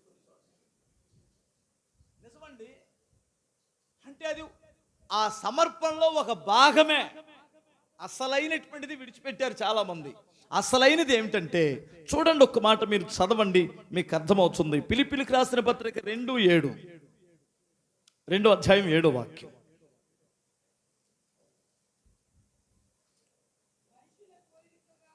చూడండి. మనుషులు పోలికగా పుట్టి, అబ్బా, దాసును స్వరూపమును ధరించుకొని తన్ను తానే రిక్తునిగా చేసుకొనిను. అమ్మా, చెల్లి, తమ్ముడు వినండి. ఇది నిజమైన సమర్పణ. ఆయన దేవుడు, కానీ ఏమయ్యాడు? మనుషులు పోలికగా పుట్టాడు. అసలు దేవుడు మనిషి అవ్వడం సాధ్యపడదు. అలా అవ్వడానికి ఎవడు ఇష్టపడడు. సామాన్య, అది నోటితో చెప్పుకున్నంత తేలికైన పని కాదు. ఇప్పుడు నేనున్నాను అనుకోండి, పాస్టర్ గారు కాసేపు ఒక కుక్క పిల్ల అవ్వండి అంటే ఏమైంది? నేను కుక్క అయిన వెంటనే ఊళ్ళో వాళ్ళు ఏం చేస్తారు? ఛాయ్ ఛాయ్ ఛాయ్ అని తరుముతారు. ఎవడు పడతాడా అవమానం? నేనంటాను, దేవుడు మనిషిగా పుట్టడం అంతకంటే హీనమైన పని. ఆయన ముఖాన్ని ఉమ్మేశారు కదా, కొరడ దెబ్బలు కొట్టారు కదా. ఏమిటంటే ఆ సమర్పణ నాకు అర్థం కాదు. సరే, పుట్టినటువంటి వాడు ఏమన్నా రాజుగా పుట్టాడా? తనను తానే దాసుని స్వరూపం ధరించి తనను తానే రిక్తునిగా చేసుకున్నాడు. అంటే ఇంకెవరు ఆయన రిక్తునిగా చేయలేరు. ఇప్పుడు నిజమైన సమర్పణ అంటే దేవుని కొరకు తనను తానే రిక్తునిగా మార్చుకొని ఒక సామాన్యుడిగా కనిపించడానికి ఇప్పుడు ఎవరు ఇష్టపడుతున్నారు? హల్లెలూయా. డంబమే కదా అంతా. అంటే ఉన్నదానికంటే ఎక్కువగా చూపించుకోవాలి. ప్రతి ఒక్కరి ఆలోచన ఏమిటంటే ఉన్నదానికంటే నేను గొప్పవానిగా కనిపించాలి, ఉన్నదానికంటే ఎక్కువగా కనిపించాలి. ఎందులోనైనా సరే, డబ్బులోనైనా, పదవిలోనైనా, పలుకుబడిలోనైనా ఉన్నదానికంటే ఎక్కువగా కనపడాలనుకుంటున్నాం. దేవుడు ఎలా కనిపించాడంటే అసలు ఉన్నదాన్ని ఎక్కడ ఆయన కనిపించనివ్వకుండా రిక్తులుగా మారిపోయాడు. ఇప్పుడు మన సమర్పణ ఎలా ఉందో ఒకసారి మీరు ఆలోచించండి. చెప్పరంటమ్మా? హల్లెలూయా, స్తోత్రం చెప్పండి ఒకసారి. అందరూ గొప్పవాళ్ళే. కొంతమంది అండి, మేము అసలు యేసు ప్రభువుని నమ్ముకోవడమే గొప్ప అండి అని. ఏమమ్మా, మాది పెద్ద కులం అండి. అసలు పెద్ద కులం అయితే ఎవడు నమ్ముకోమన్నాడు నిన్ను? ఎవడేడ్చాడు నమ్ముకోమని? నువ్వు ఎవడేడ్చాడు నమ్ముకోమని ఇక్కడికి వచ్చి ఎవడ నమ్మం కొట్టమన్నాడు? అవునా కదండి? పెద్ద కులం అయితే ఏంటంటారు? యేసు ప్రభు వారి కంటే పెద్ద కులం మంది, ఆయన కంటే గొప్ప మహిమ అంటే దాని అర్థం ఏంటండి? అసలు చెప్పొద్దు అంటారు. నేను దేవునికి స్తోత్రం చెప్పాలి. మనకున్నదాన్ని ఎక్కడా ప్రదర్శించొద్దు. నిజమైన సమర్పణ అనేటువంటిది ఏమిటంటే తను తాను రిక్తునుగా మార్చుకొని తాను సిలువ మరణము పొందునంతగా విధేయతను అది సమర్పణ. హల్లెలూయా. విధేయత చూపించకుండానే మనం సమర్పించుకున్నాము అంటే అది క్రొత్త నిబంధన యాజకునికి సంబంధించిన అర్పణ కానే కాదు. నువ్వు ఏ విషయంలో నిన్ను నీవు తగ్గించుకొని దేవునికి అర్పించుకొని, ప్రభువా నా జీవితం ప్రభువుకు అంకితం, నేను ప్రభు కొరకు జీవిస్తాను. నేను నిజంగా చెప్పాలంటే పౌలు ఒక మాట అన్నాడు, జీవించువాడును నేను కాదు అన్నాడు. ఎవరు జీవిస్తున్నాడు అన్నాడు? నా యందు క్రీస్తు జీవిస్తున్నాడు. అంటే దాని అర్థం ఏంటి? నేను యేసు ప్రభువుని దేవుడిని అనే దాని అర్థం నేను దేవుడిని అయిపోయినా? కాదు కాదు. అంటే నేను అనేటువంటి వాడు చచ్చిపోయాడు అని అర్థం. దాని కొరకే నువ్వు చచ్చిపోయావు పాస్టర్ గారు అంటే దాన్ని నేర్చుకోవడానికే రోజు ప్రయాసపడుతున్నాను నేను కూడా. హల్లెలూయా. నిజమమ్మా. ఇది ఒకరోజు సమర్పణ కాదు. ఒకరోజు సమర్పణ అయితే ఈ గాజులు పొట్టు తీసి శిల పక్కన పెట్టేస్తాం, పోయింది, దరిద్రం పోయింది. ఇది రోజు తగ్గించుకొని సావాల్సి వస్తుంది కదా. ఇది కదా సమర్పణ అంటే, ఇది కదా దేవునికి సమర్పించుకోవడం అంటే. నా భాష అర్థమవుతుంది కదా మీకు? నేను చాలా పేదరికాన్ని అనుభవించానండి. ఇప్పుడు సమృద్ధి కలిగినటువంటి వాడిగానే ఉన్నాను. ఒకప్పుడు నన్ను చాలా హీనంగా చూసిన సమాజంగా ఉంది, ఇప్పుడు నన్ను గౌరవిస్తుంది. కానీ ఒక విషయం చెప్పనా, నా అనుభవం చెప్పనా? అప్పుడు భక్తి బాగుంది, అప్పుడు భక్తి చాలా తేలిక అనిపించింది. బాగుందంటే ఇప్పుడు బాగలేదని కాదు. అప్పుడు భక్తి చేయడం చాలా తేలిగ్గా ఉంది. ఇప్పుడు భక్తి చేయడం ప్రతి క్షణం పోరాడాల్సి వస్తుంది. మీకు అర్థం కాలేదా? హల్లెలూయా. ఇప్పుడు ఏదో మూల కూర్చొని ప్రార్థన చేసుకునేవారు, సరిపోయేది. ఇప్పుడు ప్రతి ఒక్కడు అన్నా అన్నా అన్నా అన్నా అన్నా నువ్వు అన్న వీరుడు అన్నా విక్రమార్కుడు అన్న అంటుంటే వీటన్నిటినీ ఎలా, ఈ పనికి మాలిన శరీరం అప్పుడప్పుడు రేజ్ అవుతుంది కదా, రెచ్చిపోతుంది కదా. దీన్ని ఒక పక్క నోరు మీ గాడిద 15 సంవత్సరాలు నీ బ్రతికేంటి అని చెబితే కానీ మరలా ఓకే ఓకే ఓకే ఓకే అంటుంది. ఇది లేదంటే రెచ్చిపోతుంది. ఎవడైనా ఎదురు తిరిగాడు అనుకోండి, అంతకుముందు పోనీలే దేవుడు చూసుకుంటాడు, ఇప్పుడు ఎదురు అనాలు అనిపిస్తుంది కదా. ఎందుకని? దేవుడు ఆశీర్వదిస్తే కూడా ప్రమాదం అనే సంగతి తెలుసుకుంటే మనం చాలా జాగ్రత్తగా బ్రతుకుతాం. స్తోత్రం చెప్పాలి. ఇదేంటన్నా దేవుడు ఆశీర్వదిస్తే ప్రమాదమా? కాదంటారా? దేవుడు ఆశీర్వదిస్తే ప్రమాదం అని నేను ఎందుకంటానంటే, ఫస్ట్ తట్టుకునే దమ్ము మనకు లేకపోతే ప్రమాదం. ఎందుకంటే గర్విస్తే ఏమొచ్చింది? ఇచ్చిందేమో దేవుడు, గర్వించిందేమో మనమైతే పడిపోతాం కదా. హల్లెలూయా. మొత్తం మీద నేను మాట్లాడుతుంది మీకు ఎక్కుతుంది కదా. ఒక పూరిల్లు ఉంది నీకు, అప్పుడు కారే పూరిల్లు. ఇప్పుడు 2 అంతస్తులు బిల్డింగ్ కట్టావు. ఏం రావాలి నీకు? గర్వం రావాల్సిందనా? కృతజ్ఞత రావాలి. దాని స్థానంలోకి ఏం రాకూడదు? చూసారా, నువ్వు 4 అంతస్తుల బిల్డింగ్ కట్టు, కృతజ్ఞత రావాలి హృదయంలోనికి. దానికి బదులు ఏమొస్తుంది? పాస్టర్ గారులు కూడా ఈ ఊరు వచ్చినప్పుడు, హలో నాకేం లేదు ఇక్కడ, ఇప్పుడు నా కష్టం త్యాగం, ఇందులో కూడా ఏడుపులో కూడా గర్వమే. మోకాళ్ళ మీద ఉండి ఎవరు పట్టించుకున్నారు ఈ సైతాను నన్ను? నాకు మండిద్దండి. నిజమండి బాబు. మీరు బాబు నా మాటలు కొంతమందికి నచ్చవు. హల్లెలూయా. ఒక్కొక్కరు భలే, అందులో కూడా అతిశయం. నేనేమంటానంటేనండి, మేము ఒకవేళ ఎదిగాము అంటే ఆ మహోన్నతుని యొక్క కృప సమృద్ధిగా ఉంటేనే ఎదుగుతున్నాం. రెండవది, సంఘము యొక్క సహకారం లేకుండా మేము ఎప్పుడూ ఎదగలేము కదండి. నేనేమంటానంటే, పాస్టర్ గారండి, 98 మంది మనకు సహకరించే వాళ్ళు, మన గురించి మంచి చెప్పేవాళ్ళు 2 ఉంటారు పనికి మాలిన వాళ్ళు. ఖచ్చితంగా 2, 3, 4, 5 ఉంటారు ఈ 100 మందిలో. ఇప్పుడు ఎవరు దృష్టిలో పెట్టుకొని కృంగిపోతామంటే, ఈ 2, 3 పెట్టుకొని ఎక్కడ మంది ఉన్నారులే సైతాన్లో అంటాం. అసలు వాళ్ళ లెక్కలో కూడా పెట్టుకోకూడదు.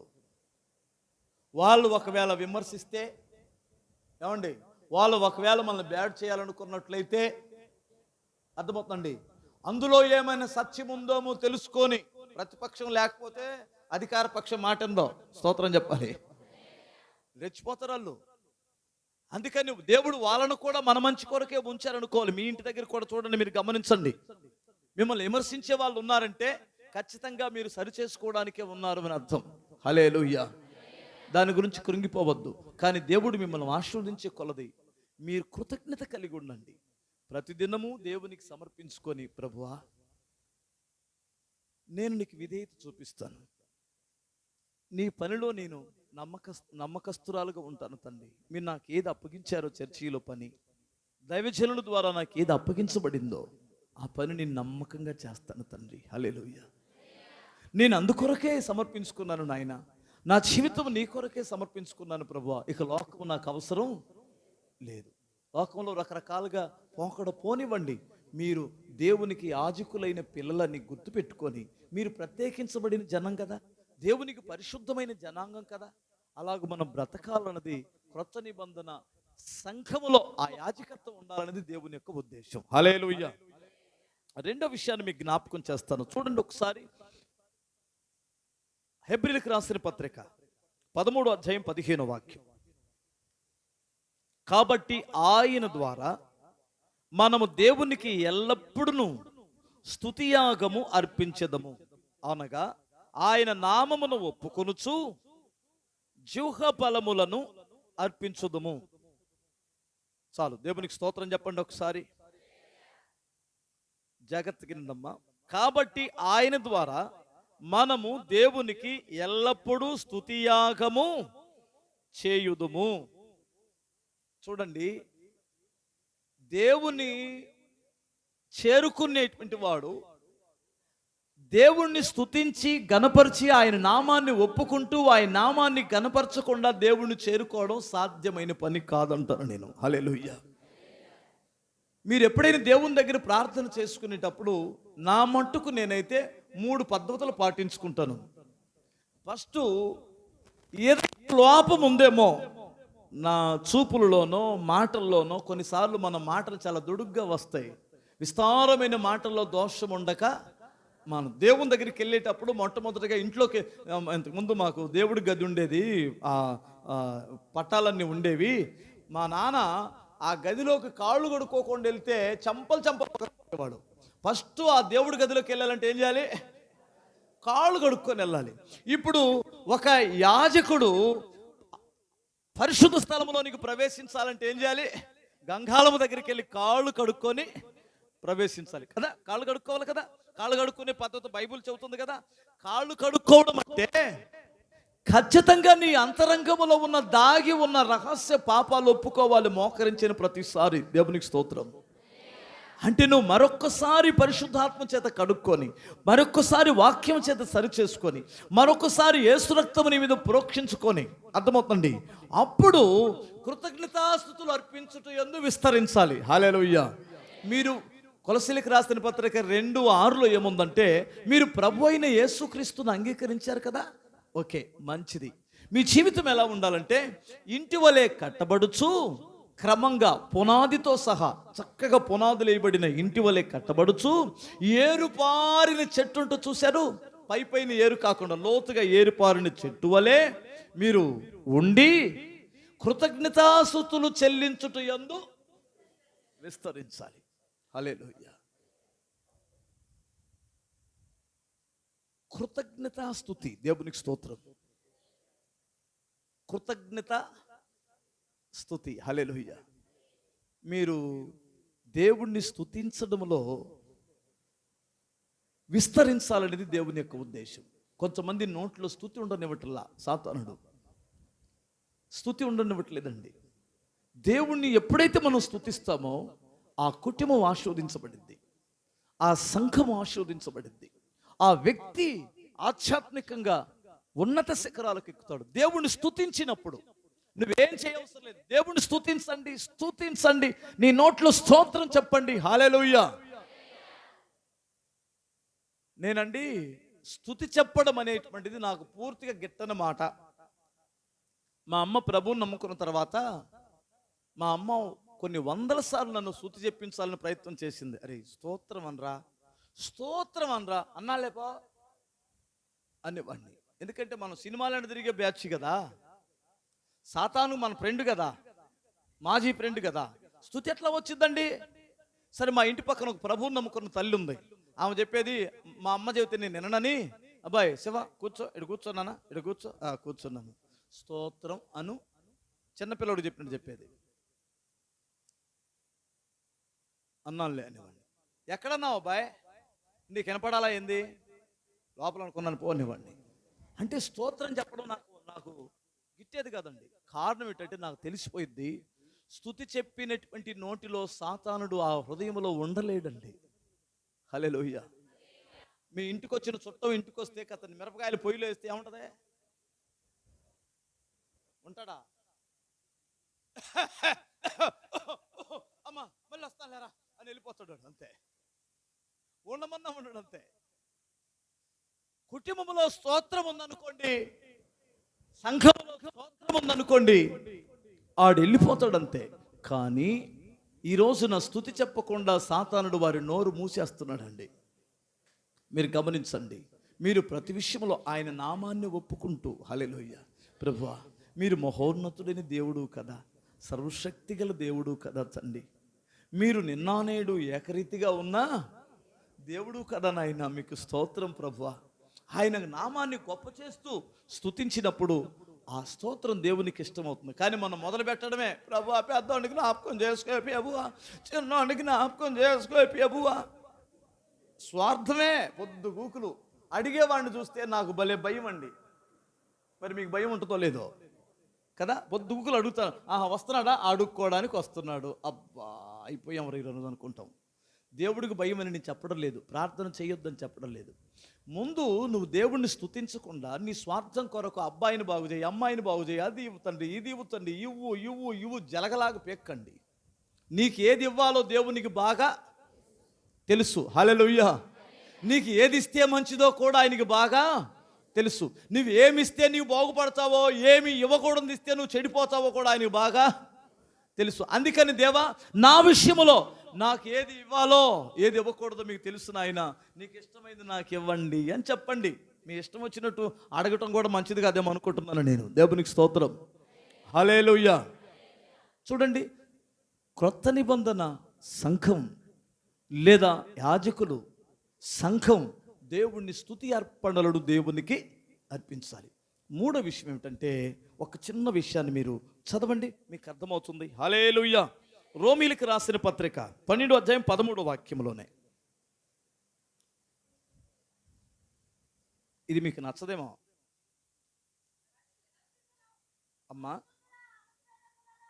అబ్బో, పరిశుద్ధుల అవసరములలో పాలు పొందుచు శ్రద్ధగా ఆతిథ్యమియు ఇచ్చుచుండుడి. హల్లెలూయా. అమ్మా, చెల్లి, తమ్ముడు, పరిశుద్ధుల అవసరములలో పాలు పొందుచు. యాజకులారా, ఇందాక మీరు చేతులు ఇచ్చారు కదా యాజకులుగా ఉంటామని. పరిశుద్ధులు అంటే దేవుని సేవకుడు. ఇక్కడ ఉన్న కనిపిస్తున్నటువంటి ఆయన, దేవునికి స్తోత్రం. ఇక్కడ కనిపిస్తున్న ఆయన మిమ్మల్ని మీ పై నాయకులుగా ఉండి, విచారణకర్తలుగా ఉండి, మీ కొరకు విజ్ఞాపన చేస్తూ, మీ జీవితాలను సరిచేసి ప్రభు ఎదుట నిలబెట్టడానికి సమర్పించుకున్న వారు దేవుని సేవకులు. ఈ అవసరాలలో మీరు పాలి పంపులు పొందుడి అన్నాడు. హల్లెలూయా. ఎంతమంది దేవుని యొక్క సేవకుల యొక్క అవసరాలు మా అవసరాలన్నా మేము దాంట్లో పాలిభాగస్థులం అవుతున్నాం. పాలివాడంటే తెలుసు కదా, పాలివాడంటే తెలీదా? హల్లెలూయా.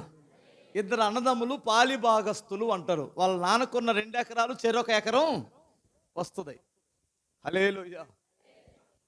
అలాగే ఇప్పుడు ఇక్కడ ఏమన్నాడంటే, మీరు దైవ సేవకుల యొక్క అవసరాలలో పాలిభాగస్థులు అవ్వండి. హల్లెలూయా.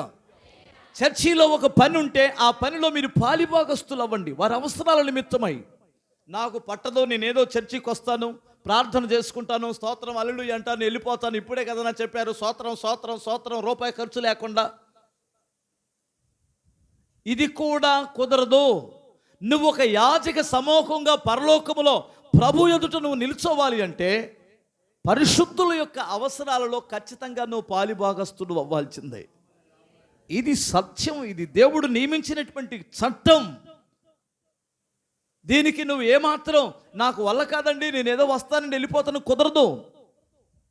నువ్వు దేవుని రాజ్యములో ఉండాలనుకున్నట్లయితే ఇది దేవుడు నియమించిన నియమం, ఇది చట్టం. ఈ చట్టానికి ఖచ్చితంగా లోబడాల్సిందే. చూడండి, ఒక మాట గలతీయులకు రాసిన పత్రిక 6వ అధ్యాయం 6 నుండి 10 వాక్యాలు చూడు తల్లి. ఎలా అక్కడ ఒక చక్కటి విషయాలు రాయబడి ఉంటుంది. వాక్యోపదేశము పొందువాడు ఉపదేశించువానికి మంచి పదార్థములన్నిటిలో భాగమియ్యవలెను. అమ్మా చాలే, ఇంకా కింద చాలా ఉంది. మోసపోకుడి. హల్లెలూయా. దేవుడు ఎప్పటికీ ఎక్కిరించబడడు. బాబోయ్, దేవుడు ఎక్కిరించబడతాడా? దేవుడు ఎక్కిరించబడతాడా? అంత తెలివి తక్కువవాడు ఆయన. ఉపదేశించువానికి, ఉపదేశం పొందువాడు సమస్త భాగముల మంచి పదార్థములన్నిటిలో భాగము. ఎవరు చెప్పారు ఈ నియమం? దేవుడు ఉన్నాడు నమ్ముతున్నారు కదా. పరలోకం ఉందా? వెళ్తామా? నమ్ముతారు కదా. మరి ఇది నమ్మరా? స్తోత్రం చెప్పాలి. హల్లెలూయా. మంచి వాటిలన్నిటిలో, మంచి వస్తువులన్నిటిలో కూడా దేవునికి, దేవుని సేవకి సమర్పించేవారుగా ఉండాలి. ఇది దేవుడు కోరుకుంటున్నటువంటిది. మీరు యాజకులైతే, దేవునికి స్తోత్రం, మీరు యాజక సమూహంగా ఉండాలి అనుకున్నట్లయితే ఎంతమంది సమర్పిస్తున్నారు? ఎంత కరెక్ట్గా సమర్పిస్తారో కొంతమంది. ఒక అక్క ఉంది మాకు తెలిసిన పెద్ద అక్క, రూపాయి దశం బాగుంది. ఇది వాళ్ళ ఇంట్లో కాకర చెట్టు వేసిందంట. కాకర చెట్టు ఒకే కాయ ఫస్ట్ కాయ కాసింది. దానికి దారం కట్టింది గుర్తుగా, మళ్ళీ మర్చిపోయి ఇంకొకటి ఇస్తానేమోనని. మేము అప్పుడు 5గురు ఉన్నాం చర్చిలో. దాన్ని పెద్ద చేసి ఒకే ఒక కాయ తెచ్చిందండి మహాతల్లి. తీసుకొని వచ్చి ఘనంగా లాస్ట్ వరకు ఉండి, అయ్యా మా అక్క నాకంటే పెద్ద వయసు కనుక, అయ్యా అబ్బాయ్, అప్పుడు చిన్న వయసు కాబట్టి, అబ్బాయ్ మరి ఫస్ట్ కాయ ఆ తండ్రికే తెచ్చాను అయ్యా, కాకరకాయ. మీరు ఇక ఏమన్నా చేసుకోండి నాయన, ఎందుకంటే ఆ తండ్రికి ఇవ్వాలి కదే ప్రభువా. దాన్ని ఎలా చేసుకోవాలి? అసలుకే డబ్బులు లేని కాలం. ఇప్పుడు దాన్ని ముక్కలుగా కోసుకొని చేసుకుంటే ఎవరు తినాలి? ఆ పాడుగా ఇంక రెండు కోసుకోవచ్చు కదా. నిజంగా కొన్నిసార్లు ఈ సీనియర్ భక్తుల కంటే జూనియర్ భక్తులే నయం అనిపించుద్దండి. ఒక ఊరు సేవకి వెళ్ళేవాడిని సిస్టర్, నేను చాలా కాలం క్రితం. నేను అప్పుడు పాస్టర్ నవలా, మామూలుగా నా పని నేను చేసుకుంటూ సువార్త పనికి వెళ్తున్నాను. అక్కడ ఎవరైనా బాప్తిసం తీసుకుంటానంటే మా పాస్టర్ గారికి చెప్పి బాప్తిసం ఇప్పించేవాడిని. అక్కడ ఈ సైడ్ డ్రమ్ము లేదు, అలాంటి డ్రమ్ము లేదు. సైడ్ డ్రమ్ము కొట్టడానికి మూరకాసులు ఊపుతాం కదా, అవి అక్కడక్కడ మంచి ఉద్యమం వస్తుంటుంది. యేసు రక్తము రక్తము రక్తము అంటే భలే ఉంటుంది వాటి మీద. అబ్బా, నాకు అవి ఉంటే బాగుండు నాకు అనుకునేవాడిని, కానీ డబ్బులు లేవాయే. సరే ప్రార్థన చేస్తుంటే ఒక ఆమె వచ్చి, అయ్యా ప్రతి సంవత్సరం గంగానమ్మ తల్లికి ఇడిచిపెట్టే వాళ్ళం అయ్యా మేకపోతుని, ఈసారి యేసు ప్రభుకి ఇడిచిపెట్టామని చెప్పింది. అమ్మయ్య స్తోత్రం నాయన అనుకున్నాను నేను. అమ్మ, యేసు ప్రభుకు బలులు అర్పించకూడదు, దాన్ని నమ్మేసి డ్రంబను మురకాసులు తెచ్చుకుందాం అన్నాను. నీ ఇష్టం అయ్యా, నీ చేతిలో పెట్టేస్తామనింది.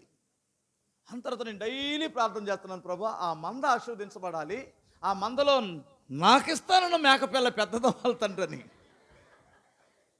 వాటన్నిటికంటే బాగా జంపు, ఇంత పొడుగు ఇంత ఎత్తు అయిపోయింది అది. వాళ్ళ మందని కొన్ని మందలో ఉన్న వాటిని అన్ని అమ్మడానికి సంతకు తీసుకెళ్ళారు. దీన్ని కూడా అమ్మేశారు.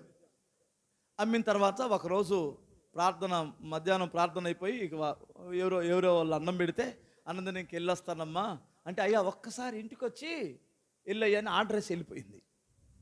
సరే నేను వాళ్ళ ఇంటికి వెళ్ళిన తర్వాత, అయ్యా ప్రార్థన చేయి నాయన అని చెప్పింది. సరే ప్రార్థన చేస్తానమ్మా అని చెప్పాను.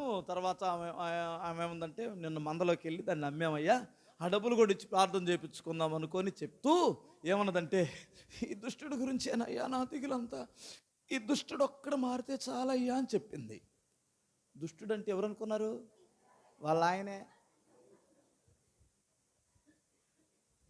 భర్తను పట్టుకొని ఎవరైనా దుష్టుడు అంటారండి? మీరు న్యాయం చెప్పండి. ఎంత భక్తురాలైనా ఆయనకి సర్రని ఎక్కిందండి, మండింది. పాపం వచ్చి ఆయన ఏమన్నాడంటే, పాస్టర్ గారు ఆకండి అన్నాడు. ఏంటండి అన్నాను. ఇదేముందండి, నన్ను దుష్టుడు అంది కదా, ఇప్పుడు చేతులు డబ్బులు పెట్టిందిగా, పెట్టిందండి. లెక్క చూసుకో ఒకసారి, ఎవరు దుష్టులో నీకు అర్థమైంది. నేను లెక్క చూస్తే 600 ఉన్నాయి. ఏమంటే లెక్క చూసుకోగా ఆయన చూడమన్నాడు కాబట్టి చూశాను నేను వెంటనే. లేదంటే నేను 100 రూపాయల నోట్లు పెట్టి లోపల అన్ని 10, 20 పెట్టి, ఇప్పుడంటే ఖచ్చితంగా అర్థం చేసుకుని నేను బరువు తెలిసింది. ఇప్పుడు ఎన్నిసార్లు తీసుకొని దీనికి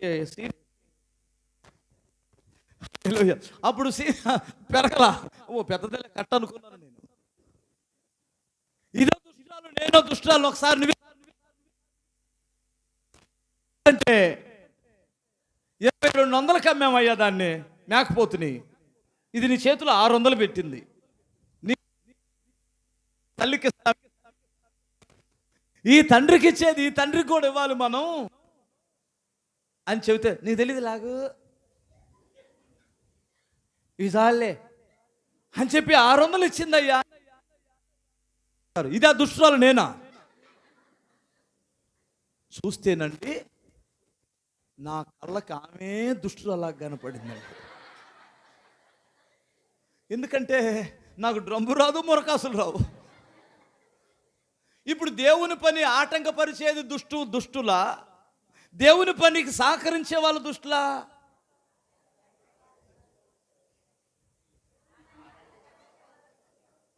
చిలకలాగా చెప్పారు. మరి చేస్తున్నారో లేదో ఆ దేవుడికే తెలియాలి. ఇప్పుడు మీ దశంభాగాన్ని ఆపేస్తే మీరెవరో చెప్పాలి. దుష్టుడంటే సాతానుడే కదా. దేవుడు మీకేం చెప్పాడంటే, మీరు నిజముగా ఒక యాజక సమూహముగా దేవుని ఎదుట మీరు నిలుచోవాలంటే మీకు కలిగిన మంచి పదార్థములలో దేవుని సేవ విస్తరించుట కొరకు ఆత్మల రక్షణార్థమై దైవజనుడు ప్రయాసపడినట్లు మీకు కలిగిన వాటిని దేవుని ఉపదేశించువానికి మీరు సమర్పించండి అన్నాడు. హల్లెలూయా. ఇది న్యాయమా కాదా? మరి ఎంతమంది ఈ న్యాయమైన పనిని చేస్తున్నారు? హల్లెలూయా. ఇప్పుడు దేవుడు ఎక్కిరించబడడాన్ని ఎందుకు అన్నాడంటే, ఇప్పుడు కరెంటు మనం లాక్కున్నాం కదా, కరెంటు వైరు తీసుకున్నాం కదా, ఫ్యాన్లు బిగించుకున్నాం కదా, కరెంటు వైర్లు అదేంటి ఈ లైట్లు బిగించుకున్నాం కదా, ఇంట్లో ఫ్రిడ్జ్లు ఉన్నాయి కదా, ఏసీలు కూడా ఉన్నాయి కదా.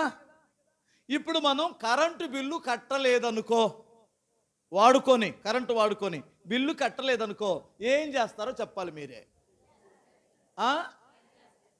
వైరు అంత కఠినంగా ఎవడు చేయట్లేదులే. వైరు బీకేస్తాడు నొకళ్ళు, మీటర్ బీకేస్తాడు నొకళ్ళు. ఫస్ట్ అలా జరగదమ్మా, పీజు బీగుతాడు. ఫస్ట్ చిన్న పీసు ఉంటుంది చూశారు, పీజు బీగుతారు.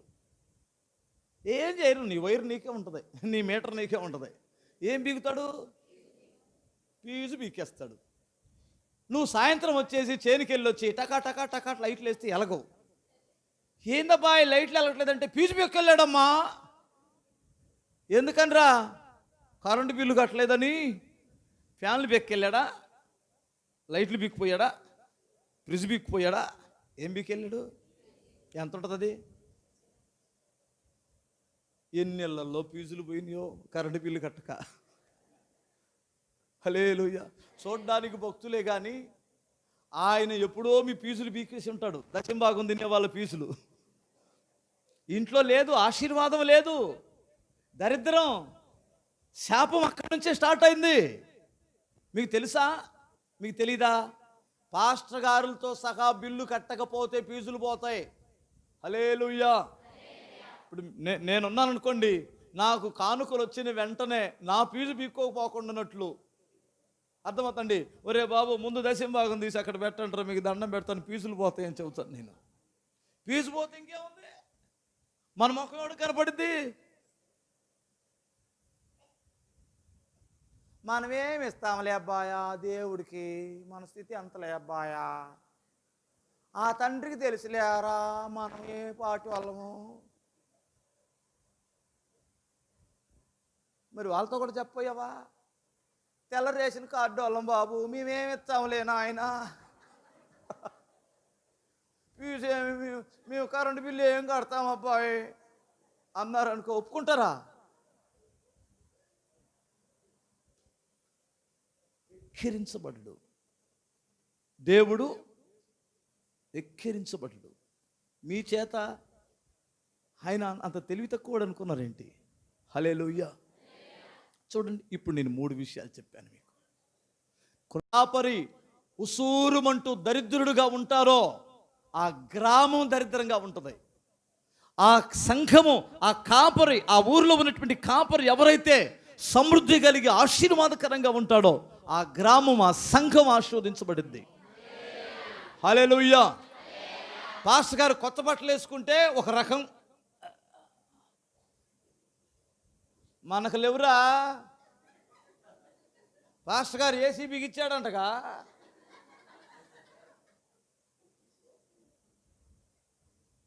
రత్నమయ్య గారు ఎన్ని సంవత్సరాలు చేస్తున్నాడండి ఇక్కడ సేవ?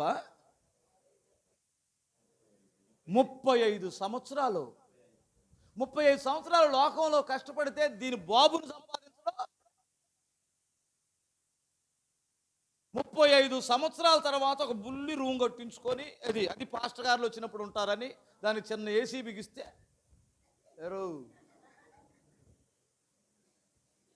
అంతే. పాస్టర్లో వాళ్ళకి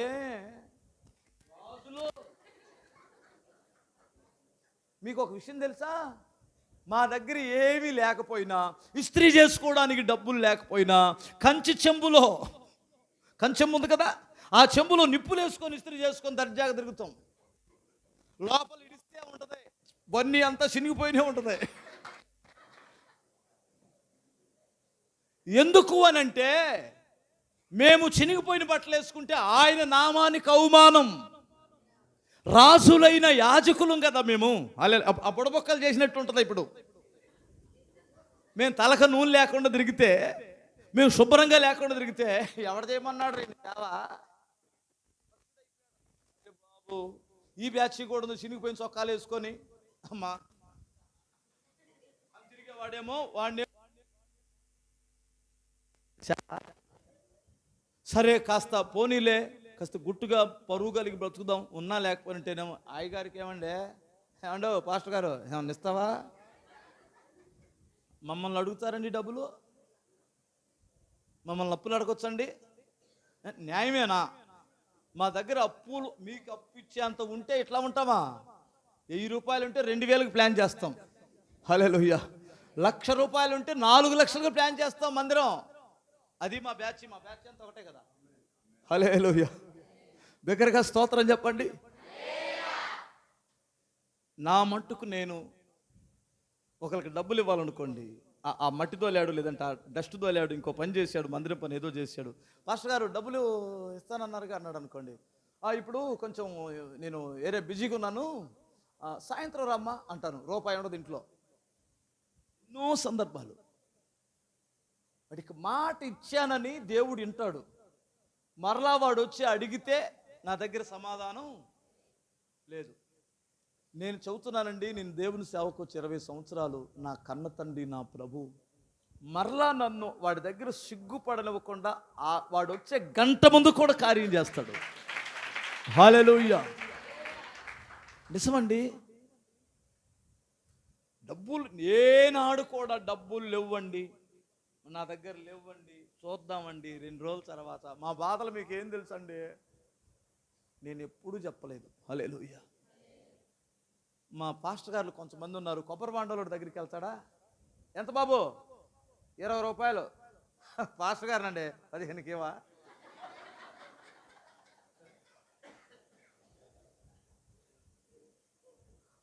ఆ 5 రూపాయల కొరకు ఏంట్రా బాబు అనుకుంటాను నేను. కానీ అక్కడ ఉంటే వెంటనే వాడికి 2 ఇప్పిస్తా. తాగి సావు, ఎన్ని తాగుతావు సావు, ఆడి దగ్గర సిగ్గు తీస్తావు. వాడేముంటాడు అంటే, నువ్వు పాస్టర్ గారు కాదు ఎవరైనా కాదండి, మాకు పడలేదండి అదే. ఆ పనికి మాలినోడి దగ్గర పాస్టర్ గారు అండి అంటే ఎవరు అనుకున్నాం మేము? ఎవరు అనుకున్నామండి? ఒకసారి భోజనాలు పెడతామని అనౌన్స్ చేశానండి నేను. భోజనాలు పెడతామని అనౌన్స్ చేస్తే కూరగాయలు తెచ్చుకున్నాం, పప్పు ఉంది, బియ్యం లేవు. కింటా బియ్యం ఉడకాలి. చాలా క్రితం ఈ తెల్లరగట్ల అమ్మలక్కలు వస్తారుగా, మన అక్కలు కూరగాయలు తరిగి వంట చేయడానికి వచ్చినారు. వాళ్ళు అన్నీ చూసి, అయ్యో పాస్టర్ గారండి, అన్నయ్య, అన్నయ్య కూడా కదా, అక్క, పెద్ద అక్క, అబ్బాయి, అయ్యా నాయనా బియ్యం లేవయ్యా, మరి ఈ నెల కాపేద్దామా? ఐడియా ఇచ్చింది. అదేంటి, నేను అనౌన్స్ చేశాం కదా బియ్యం లేవని. తెల్లరగట్ల కరెక్ట్గా 4:30కి. అప్పుడు డబ్బులు లేవు. ఫస్ట్ అసలు డబ్బులు లేవు, లేదంటే ఎప్పుడో సంతకాడ తేపోయానా, డబ్బులు లేవు. ఉన్నాయేమో అని అనుకున్నాను, వస్తాయేమో అనుకున్నాను, ఎవడు తేలేదు. సరే అయ్యా ఇంకెందుకులే అయ్యా, ఇంకా ఈ వారానికి వెళ్ళిపోమా, ఇంటికి వెళ్ళిపోమా అంటుంది. వెళ్ళిపోయేదిందమ్మా తల్లి. భోజనాలు పెడతామని చెప్పాం కదా, మాట ఇచ్చాం కదా, దేవుడు ఇస్తాడులే, ముందు సాంబార్ పెట్టండి, ఆ కూర ఉండండి, దేవుడు ఇస్తాడు అని చెప్పి నేను ప్రార్థన చేసుకుంటున్నాను. కరెక్ట్గా అరగంట తర్వాత ఒక నల్లబట్టలు వేసుకున్న అబ్బాయి, అదే అయ్యప్ప స్వామి మాల వేసుకున్న ఆయన, ఒక రిక్షా బండి మీద 4 బియ్యం కట్టలు వేసుకొని, అప్పుడు నాకు సొంత చర్చి కూడా లేదు, ఒక పక్కన గోని పట్టలు వేసుకొని పెడుతున్నాం. అక్కడికి వచ్చి, బాబు ఇక్కడ ప్రార్థన జరిగిద్ది ఎక్కడండి అని మామూలుని అడిగాడు. ఇదేనండి, అదే మ్యాచెస్ పాస్టర్ గారేనా అని అడిగాడు. నాకు లోపల వినపడుతుంది. ఆహా ఎవడో వచ్చినట్టున్నాడు, దేవుని స్తోత్రం అనుకున్నాను. హల్లెలూయా. అనుకున్న వెంటనే ఆడేం చేశాడంటే 2 రోజులకి ఇంకా అయ్యప్ప స్వామి దగ్గరికి వెళ్తాడు. వెళ్ళేటప్పుడు వాడు ఎప్పుడో అనుకున్నాడంట, అలా వెళ్తూ ఏడ కూడా ఏమన్నా బియ్యం ఇస్తాను ఆ తండ్రికి కూడా అని అనుకునేసరికి ఇప్పుడు అయ్యప్ప స్వామి దగ్గరికి వెళ్ళి మాల తీసేయాలి కదా, ఆ మొక్కుబడి చెల్లించుకోవాలి. ఆ మొక్కుబడి చెల్లించుకునేటప్పుడు ఈరోజు తెల్లారగట్లు వచ్చింది వాడికి ఐడియా, ఆ గుర్తొచ్చింది, ఆ తండ్రికి చెల్లించాలని. ఏ తండ్రిది? ఏసై తండ్రిది. అప్పుడు వెళ్ళి ఆడి ఫ్రెండ్ దగ్గరికి వెళ్ళి బియ్యం కొట్టాయన దగ్గరికి ఆయన్ని లేపి తెల్లారగట్ల బల్లా రిక్షా మీద వేసుకొని నిద్ర పట్టు పొద్దున్నే లేస్తారు వాళ్ళు, ఎందుకంటే స్నానం చేయడానికి. అప్పుడు లేచి బియ్యం తీసుకొని వచ్చి, పాస్టర్ గారు రేపు లేదు ఎల్లుండి నిన్ను అయ్యప్ప స్వామి దగ్గరికి వెళ్తానంటే ప్రయాణంలో కూడా కాపుదల ఉండాలి, ఆ తండ్రికి ఇవ్వాల్సిన ఆ బియ్యం ఆయనకి ఇచ్చేస్తున్నాను అని ఇచ్చాడు. నాకు ఆశ్చర్యమైందండి. ప్రభువా, మా అవసరం తీర్చడానికి ఈయన్ని లేపి హల్లెలూయా ఆడిని తొందర పెట్టించి ఆడికి నిద్ర పట్టనకుండా చేసి మాకు అన్నం పెట్టించు మా మాట నిలబెట్టడానికి ఇంత గొప్ప కార్యం చేసావా తండ్రి? ఈడు కాదు, ఈడు బియ్యం కాదు నాయన, ఈడు కావాలి మా చర్చిలోకి. దేవునికి స్తోత్రం చెప్పాలి. అదే కోరుకున్నా, ఈ అబ్బాయి కావాలి మాకు చర్చిలోకి. ఆశ్చర్యం ఏంటి చెప్పనండి, ఆ ప్రార్థన చేసిన తర్వాత ఆ ఊరు వెళ్ళి వచ్చాడు కదా, 40 లక్షలు అప్పయ్యాడు దేవుని దయ వల్ల. ఆత్మహత్య చేసుకోవడానికి విజయవాడ బ్యారేజ్ దగ్గరికి వెళ్ళాడు. విజయవాడ బ్యారేజ్ దగ్గరికి అక్కడికి వెళ్ళి అలా దూకడానికి ప్రయత్నం చేసిన పోలీసు సర్వీస్, రై ఇట్రా పనికి మాలాడు, దూకడానికే వచ్చావు అన్నాడు. అరే నువ్వు దూకుతావా? పోలీసుల మాటలు వేరుగా ఉంటాయి. నువ్వు దూకుతావా? చస్తావా? ఏం సాధిస్తావురా? నీ భార్య ఇంకొకటి చేసుకుంటుంది. ఆ మాటతో వాడికి బుర్ర పోయింది. నిజమే కదా, అప్పుడు దాకా ఆలోచించలేదంట. మరి వాడికి ఎందుకు వచ్చిందో ఆ మాట, ఇతనికి ఎందుకు వచ్చిందో అంటే కఠినంగా ఉంటుందో అన్నమాట. కఠినంగా ఉన్న దేవుడు కార్యం చేశాడు. చచ్చిపోకూడదని వెనక్కి తిరిగి వచ్చేటప్పుడు, సంవత్సరం అనే దయా కిరీటమును నేను నీకు ధరింప చేసి ఉన్నానని అతను బండి మీద వస్తున్నప్పుడు రోడ్డు మీద అలా అక్షరాలు పడుతున్నాయి. ఇంటికి వచ్చి వాళ్ళ ఆవిడితో చెప్పాడు.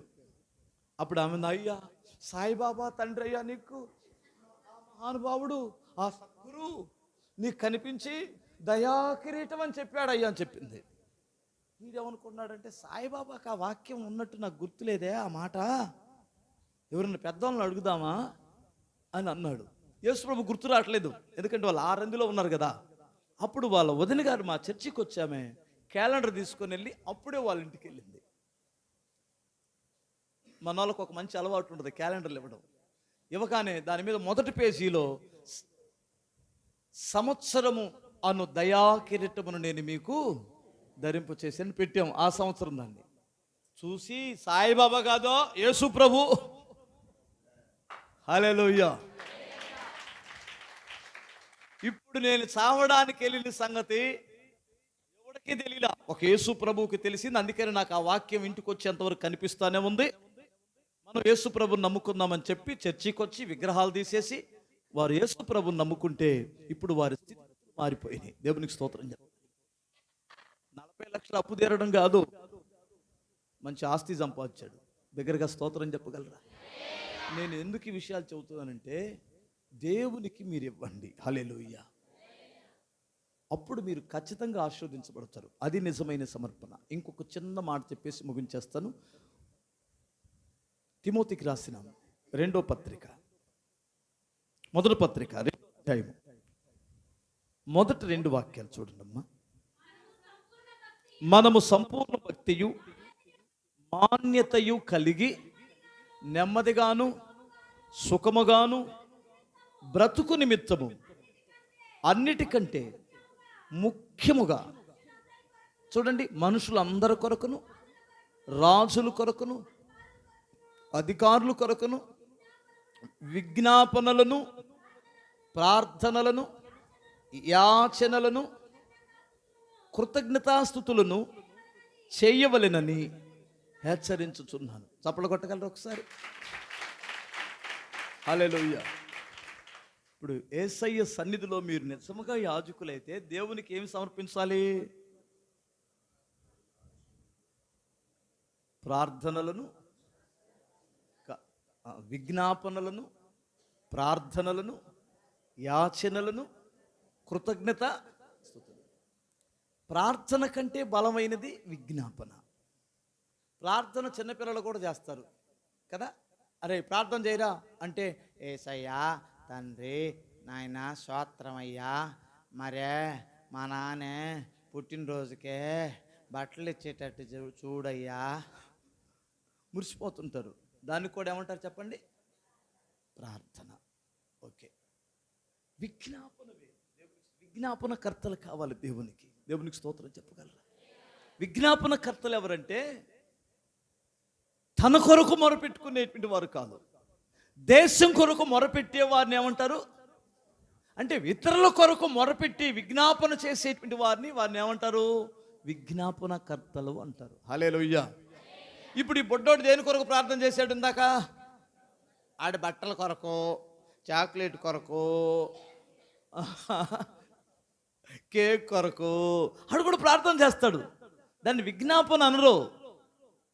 విజ్ఞాపన చేసేవాడు ఎవడంటే, దేవుని సన్నిధిలో మోకరించి, దేవా మా సంఘాన్ని విస్తరింప చేయి నాయనా, దైవ సేవకుడిని మీరు వాడుకో ప్రభువా, సంఘములో అవసరాలు తీర్చు నాయనా, ఈ గ్రామాన్ని కాపాడండి, రక్షించండి నాయనా, మా రాష్ట్రాన్ని రక్షించండి నాయన. ఇక ప్రతి రాజుల కొరకు, అధికారుల కొరకు విజ్ఞాపన చేస్తారే, అది విజ్ఞాపన అంటారు. యాచనలు అన్నాడు. హల్లెలూయా. యాచించడం అంటే తెలుసు కదా, అడుక్కోవడం. హల్లెలూయా. ఎవరిని అడుక్కోవడం? మనుషుల దగ్గర అడుక్కునేటువంటి వాడు ఎప్పుడు దరిద్రుడిగానే ఉంటాడు. దేవుని దగ్గర అడగడం మొదలు పెట్టాడంటే వాడు మనుషులకు ఇచ్చేవాడుగా ఉంటాడు. దేవునికి స్తోత్రం చెప్పాలి. వీడు దేవుని దగ్గర మనుషుల దగ్గర కానీ అడుక్కున్నాడంటే అడుక్కునేవాడుగా దగ్గరగానే ఉంటాడు. ఎప్పుడు మనుషుల వైపు చూసి వాళ్ళ దగ్గర ఏం అడుగుదాం? మీ అమ్మ వాళ్ళు ఏమి ఇచ్చారు? మీ అమ్మ వాళ్ళు ఇచ్చారా? మీ నాన్న దగ్గరికి వెళ్ళి ఒక 1000 రూపాయలు తేపో, లేదంటే ఒక 50,000 తేపో అంటుంటారు కదా కొంతమంది. వీళ్ళు ఎప్పటికీ దరిద్రులుగానే ఉంటారు. వీళ్ళ దగ్గర కాదు మనం యాచించాలి. ఎవరి దగ్గరికి వెళ్ళి యాచించాలి? ఆయనది పెద్ద చెయ్యి. దేవునికి స్తోత్రం చెప్పాలి. యాచించేవాడు ఎలా యాచిస్తాడు? దేవుని దగ్గరికి వెళ్ళి ఎలా అడగాలి? అడుక్కునేవాడు ఎలా అడుగుతాడు అంటారు? ఎవరు లోపల ముద్దయ్యమ్మా, లోపల నుంచి బయట పళ్ళు రాలిపోతాయి ఏమనుకున్నావో, ఏంటలా అడుగుతున్నావు అంటారా? అనరా కదా. కొంతమంది కూడా దేవుని దగ్గర ఎట్లా అంటే,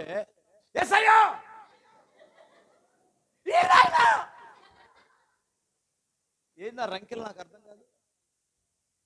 బుర్ర ఉందా ఆ రంకెలు వేయడానికి? ఏంటండి నాకు అర్థం కాదు. ఆ రంకెలేంటి? ఆ కోపంగా ఒకడు చేస్తుంటే నాకు మహా నవ్వు వచ్చింది. ఇదేంటి ఈడే బుర్రలేనోడు అంత పెద్ద ఆయన పట్టుకొని ఓయ్ ఓయ్ ప్రభు దిగాలి ఇప్పుడే అంటే ఏంటి దాని అర్థం? మర్యాద లేదా? మర్యాద ఉందా అడుక్కునేవాడికి? ప్రభువా గట్టిగానే చెయ్యి. ప్రభువా అది కదండి. ఆ దేనత్వం లోపల నుంచి రావాలి కదా. అంటే యాక్షన్ కాదమ్మా నేను చెప్పేదో, నటన చేయమని కాదు. ఒక్కొక్కరు ప్రార్థన చేస్తుంటేనండి మనకే అనుభూతి కాదు, ఇంకా ఆయనకేమైనా బుద్ధి అయితే స్తోత్రం చెప్పగలరా? మనకే అనుభూతి కాదు. సీనియారిటీ ముదిరిపోయిందా, ఎన్ని సంవత్సరాలు ఉందా, కాస్త ప్రార్థన చేయన్నా అంటే తండ్రి నాయన స్తోత్రం నాయన, తండ్రి నాయన, తండ్రి నాయన స్తోత్రం నాయన, యేసయ్యా నాయన, నాయన యేసయ్యా నాయన, నాయన యేసయ్యా తండ్రి నాయన, ఆమేనయ్యా. ఏం చేశావు? సంఘ పెద్ద కావాలా మళ్ళీ మనోడు? ఈ సంఘ పెద్దన మోకాళ్ళ మీద ఒక గంట ఉండరా బాబు అని మోకాళ్ళ మీద కానీ గంట కానీ ప్రార్థన నడవగలిగితే నువ్వు సూపర్ సంఘ పెద్దవి. ఆహా అది కుదరదు. మా ఇళ్ళోళ్ళు ఎంతమంది ఉన్నారు? మా ఇంటి పేరటోళ్ళు మేము 110 మంది పేరు. మా ఇంట్లో ఒకడన్నా సంఘ పెద్ద ఉండద్దా? అమ్మో ఆ తెగులు ఇక్కడ ఉందో లేదో నాకు తెలియదు, నేను ఊరికి ఎట్టబడతాడు చెబుతున్నాను.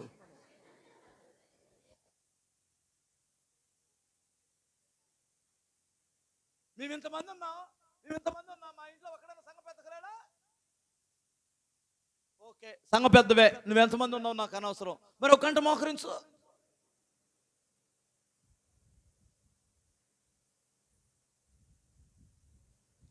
దేవునితో సంబంధం అనేటువంటి వాడు సంఘ పెద్దగా పనికొస్తాడా?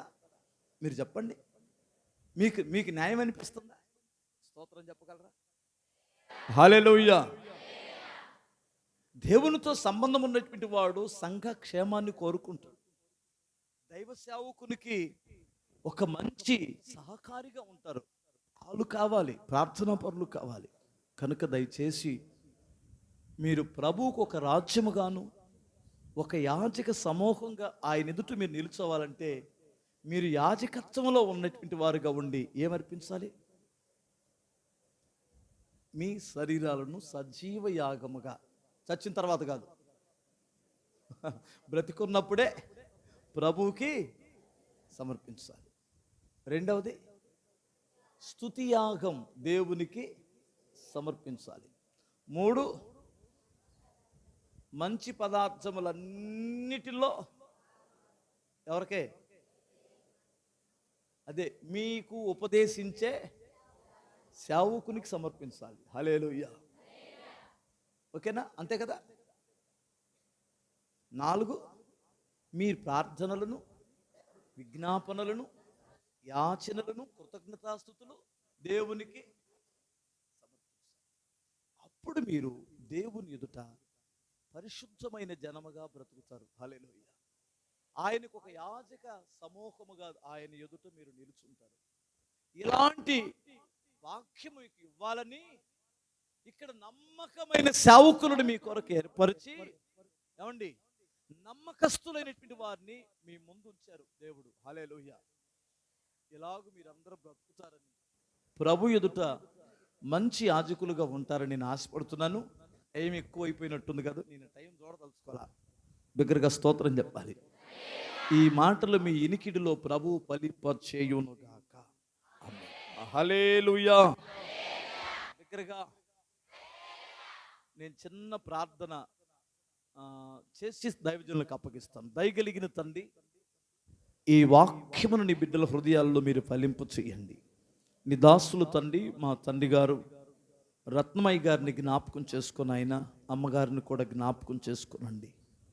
వారిక్కడ పడిన ప్రయాసను మీరు చూస్తున్న దేవుడు నాయన. క్రీస్తు యేసునందు పడిన ప్రయాస ఎన్నటికీ వ్యర్థము కాదని మేము ఎరుగుదుము తండ్రి. నీ దాసునికి ఆరోగ్యం ఇచ్చి ఆవిసిని పొడిగించండి. తన కుమారులను మీరు నీ సేవకు ప్రతిష్ఠించుకున్నందులకై స్తోత్రం. తన తండ్రి కంటే గొప్ప సేవ చేయడానికి సహాయం చేయండి ప్రభువా.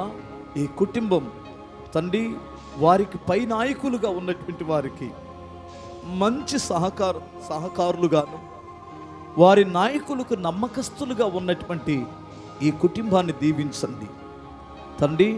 ఈ యొక్క గ్లోరియస్ మినిస్ట్రీస్లో ఉన్న ప్రతి సేవకుడిని, వారి నాయకులని ప్రభువా, ఈ యొక్క సహవాసాన్ని మీరు అంచెలంచెలుగా అభివృద్ధి పరుస్తూ ఒక గుంపు జనమును ఒక యాజక సమూహముగా నీ ఎదుట నిలుపుకొనమని యేసుక్రీస్తు నామమున అడుగుచున్నాను తండ్రి. ఆమేన్. ఆమేన్. వందనాలండి, అందరికీ వందనాలు.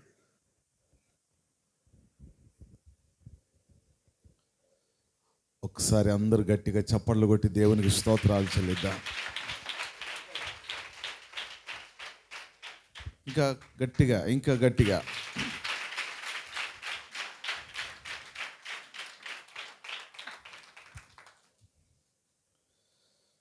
ఇంతవరకు ఈ 11వ రోజు రాత్రి 12 రోజులు ఉపవాస ప్రార్థన కూటాలకి ఇది ఆఖరి రాత్రి. ఈ ఆఖరి రాత్రిలో దైవజనులు మ్యాచెస్ అన్నగారు పిలవగానే మరి అన్నగారు తప్పకుండా వస్తాను తమ్ముడు అని చెప్పినని అన్నారు. అప్పటి నుంచి ప్రార్థన చేస్తూ అన్నగారు తప్పకుండా మన సంఘానికి రావాలని, మన ప్రాంతానికి రావాలని ఎంతగానో ప్రార్థన చేశాం. ఈ రాత్రి దేవుడు దైవజనుల ద్వారా దేవుడు అనేక విషయాలు మనతో మాట్లాడి ఉన్నాడు. ఆమేన్. హల్లెలూయా. ప్రభు నాతో మాట్లాడారు అన్న వాళ్ళందరూ గట్టిగా హల్లెలూయా చెప్పండి. హల్లెలూయా. ఇంత చక్కటి ఉపదేశాన్ని అందించిన దైవజనులకి మన సంఘం తరపున హృదయపూర్వకమైన వందనాలు చెల్లిస్తూ ఉన్నాను. అలాగే డేవిడ్ అన్నగారికి కూడా హృదయపూర్వకమైన వందనాలు, తోటి సేవకులకి వందనాలండి. అలాగే మరి మీ అందరికి కూడా ఇంతవరకు చాలా ఓపికగా ఉన్నందుకు అందరికీ వందనాలండి. చాలా దూర ప్రాంతాల నుంచి ఈరోజు ఈ ప్రార్థన కూటానికి వచ్చినటువంటి మీ అందరికీ ప్రత్యేకమైన వందనాలు. లంకేవారి దెబ్బ నుండి శివాజీ గారు ఫ్యామిలీ వచ్చారు, వారికి ప్రత్యేకమైన వందనాలండి. అలాగే మరి మా నిజాంపట్నం నుండి మా సంఘస్థులందరూ కూడా వచ్చారు, వారికి కూడా హృదయపూర్వకమైన వందనాలు తెలియపరుస్తూ ఉన్నాను.